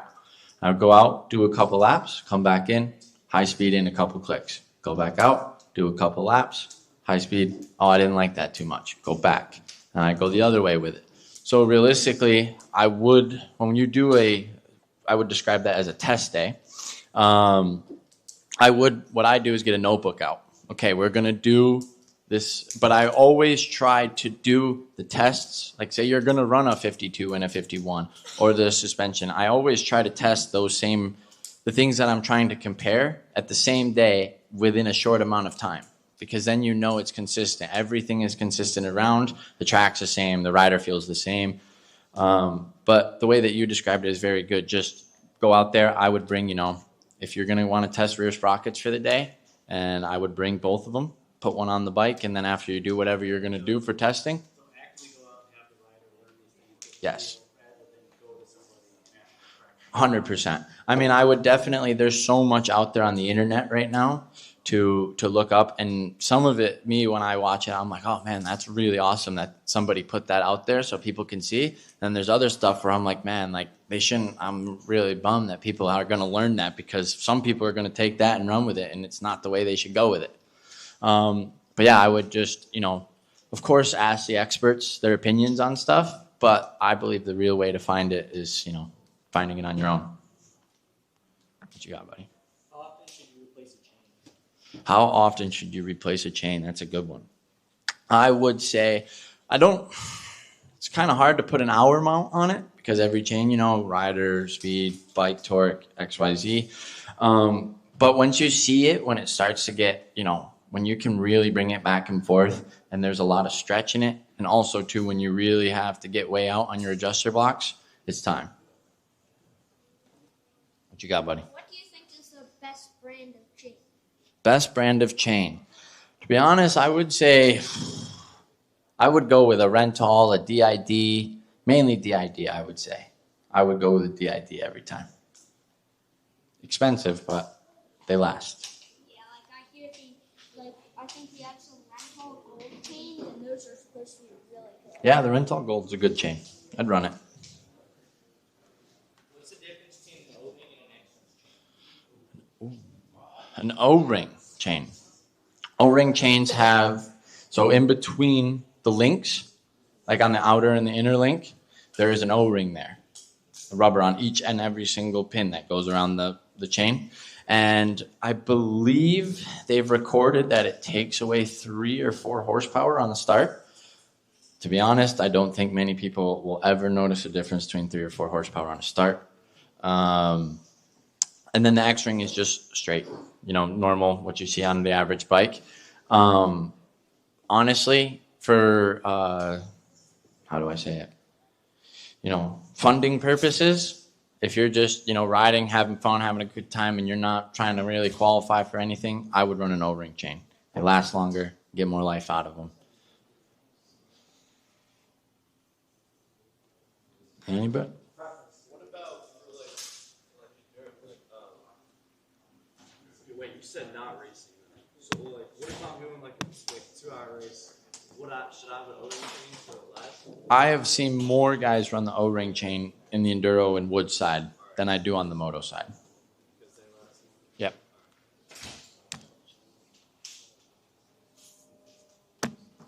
What you got, buddy? In snowcross, I like the jump made out of snow. Oh yeah, full snow. You can buy my tent later and we'll have a talk about snowcross. Show you some videos and stuff. The X-ring, it's still an O-ring, but it's like, instead of it being a circle, it's like shaped like an X, and there's a divot on like the inside of the O-ring. Yeah. Instead of the normal. I've never. Huh. That's correct though, right? X-ring. Yeah. You just said there was a regular chain. I thought he meant regular. I never ran. I've never ran X-ring chains.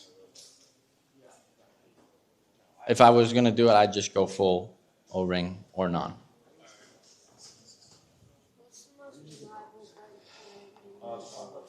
Most reliable bike brand, in my opinion. I just sold a guy today on a KTM. And to be honest, if somebody said, let's make a supercross team or a race team, and we're going to go racing, what bike do you want to work on? One of the Austrian bikes. They're just, the quality is just, I've worked a lot on Kawis and Yamahas, and not so much Yamaha, but the Kawi is, yeah. The bolt strip, the bolts just back out. You take the plastics off once, they never line back up again. So, I go with a Honda, but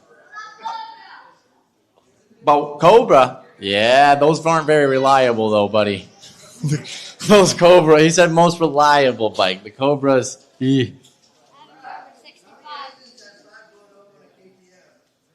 Ty actually hasn't blown up.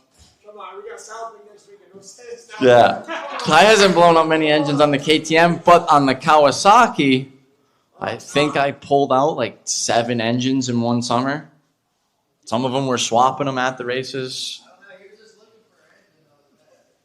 Oh, yeah, that's right. We blew it up at Doug's last week, 2 weeks ago. A couple weeks ago, Ty blew up a bike with us. Was it bad gas? Pump gas. Yeah, sometimes your bike might not run. You have problems with it. You chase it. The only thing it turns out to be is you have bad fuel and it just won't run. I don't know about that. 2 more.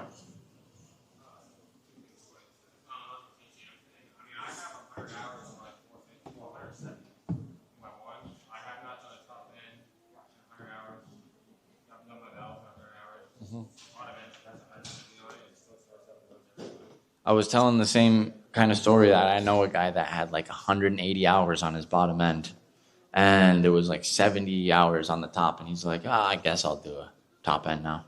Did a top end. I think he got over 200 hours out of the crank. Yeah, that's pretty good.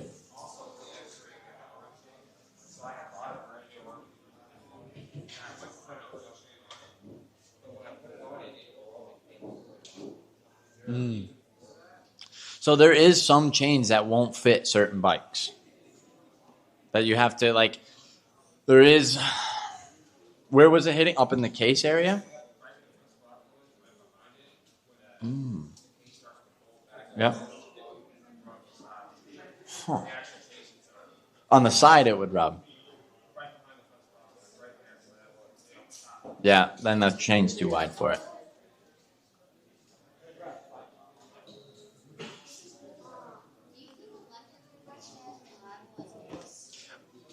Do I think electric dirt bikes are reliable as gas? I would put my life savings that one of them Starks won't die this week. I wouldn't bet $5 that a gas bike would make it, just in case. The electric bikes, I've been asked a few times this week because obviously we've got a fleet of Starks. They're never going to replace the gas bike in the gas bike racing, but they're going to be there eventually. I believe one day they'll have a class that runs in between the 250 and 450 in Supercross. They have it as a series overseas. I believe it's in the UK that run just the Starks or any electric bike. But I think an electric bike, I mean, lube the chain, grease the bearings. That's about it. Change the gear oil in it every 2 or 3 weeks of every day of riding. So.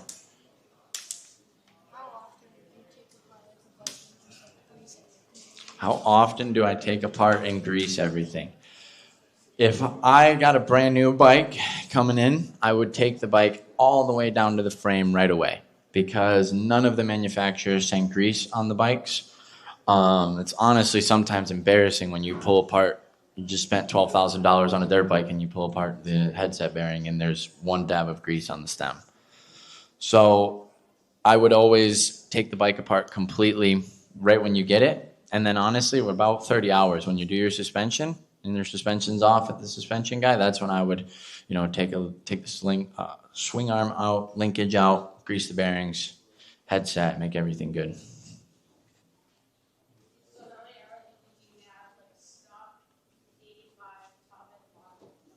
It really depends on how hard you're riding it. I would say about the same, honestly, about 30. Now, everybody, when I say these numbers, obviously people are like, thinking I got way more time than that on my suspension. But I promise you, when you do eventually send it to your suspension guy, your bill's going to be pretty high because you're going to have to replace everything inside. Awesome. Hey, yeah, I wish that we could get time like that out of bikes, but props to you. You change the oil a lot?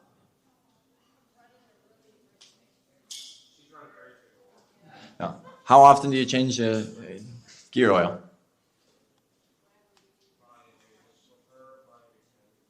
Oh, okay. Not bad. Yeah, what kind of bike is it? KTM 85. Like I said, KTM. Austrian bikes.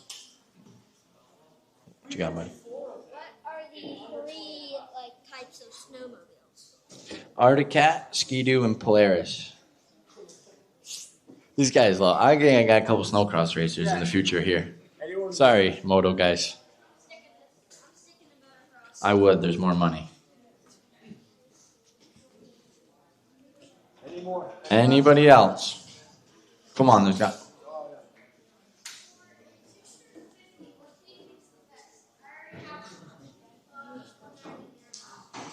I mean, what bike do you think has won the most Loretta's championships in the 50 class?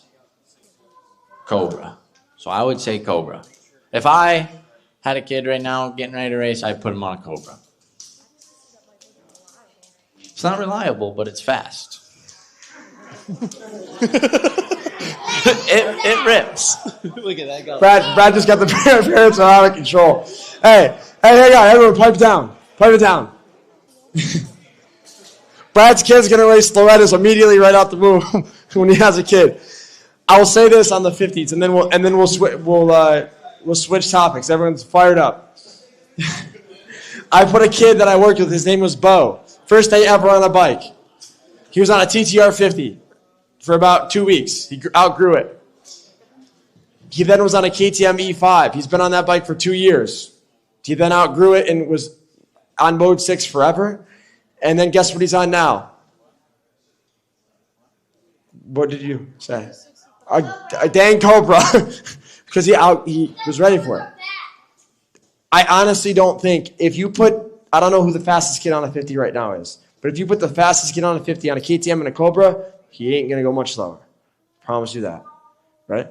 I would say go with what's reliable and what, as parents, like what you're more familiar with. I knew that's why with my dad, that's why things worked out well. Because you can figure stuff out. Electric, yeah, like for you, electric would be great. Anyone who's newer and wants a new bike, something electric is perfect to learn on. And if you can't maintenance a bike often, definitely would go with electric, for sure. But thank you, Brad. Let's give a big round of applause, Brad. Big one, a big one. Come on. Yes.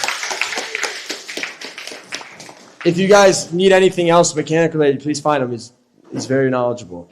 I wanted to also welcome Mr. J and his partner from Once In Design. They're back at the bar right now if you guys see them. If everyone can pivot over here. We already got a question asking if these helmets were for sale. And I don't think Jamie or Matt are going to sell the helmets off of their head. But you could get one. Guys, so if you've seen Coach Jamie with this on, or Coach Matt with this on, or Coach Jamie again with this on. This is his favorite. Pittsburgh Steelers, is that what it is?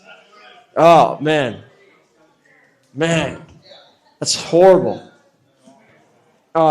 Anyways, guys, if you're interested in anything custom paint related, specifically helmets, we've got business cards, and they'll happily give you guys a nice warm welcome too. So make yourself familiar. They're also local to here as well. So if anyone's been interested in some helmet paint, please come find them. Check these out too while they're here.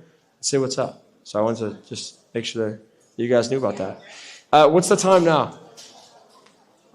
I don't have my watch. 2:48. 3 o'clock. Guess what? Green group, you're on the dang track. 3:20 is blue and 3:40 is red. 4 o'clock is mindset. We've got a call in from Mr. Alberto. Hey guys, if blue group or red group are about to go out and I go down there and I say, hey, they're going to prep the track, just let it happen. It's for our best interest. I promise. Thank you guys. Have fun. Disband. Disband. What's your favorite bike to ride? KTM 250. No, like your favorite, like if you could just go out there on any bike and just have fun. A Ducati 450. Ducati 450? Yes. Film study, real quick. Red is first. I need to get to my book. Green is second. And blue is third. 3. You're staring into my soul. Me? I was? Yeah, right. This is now. No, I was looking passive. Where my I was whip's thinking. fat on that tabletop. Dude. Oh my god. Let's go. Oh my god, don't tell him that. Yes, bro. You're not supposed to give him any. Dude, this guy was giving me thumbs down earlier. So my whips was like this. Dude, I was so thumbs funny. down.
Hello, hello.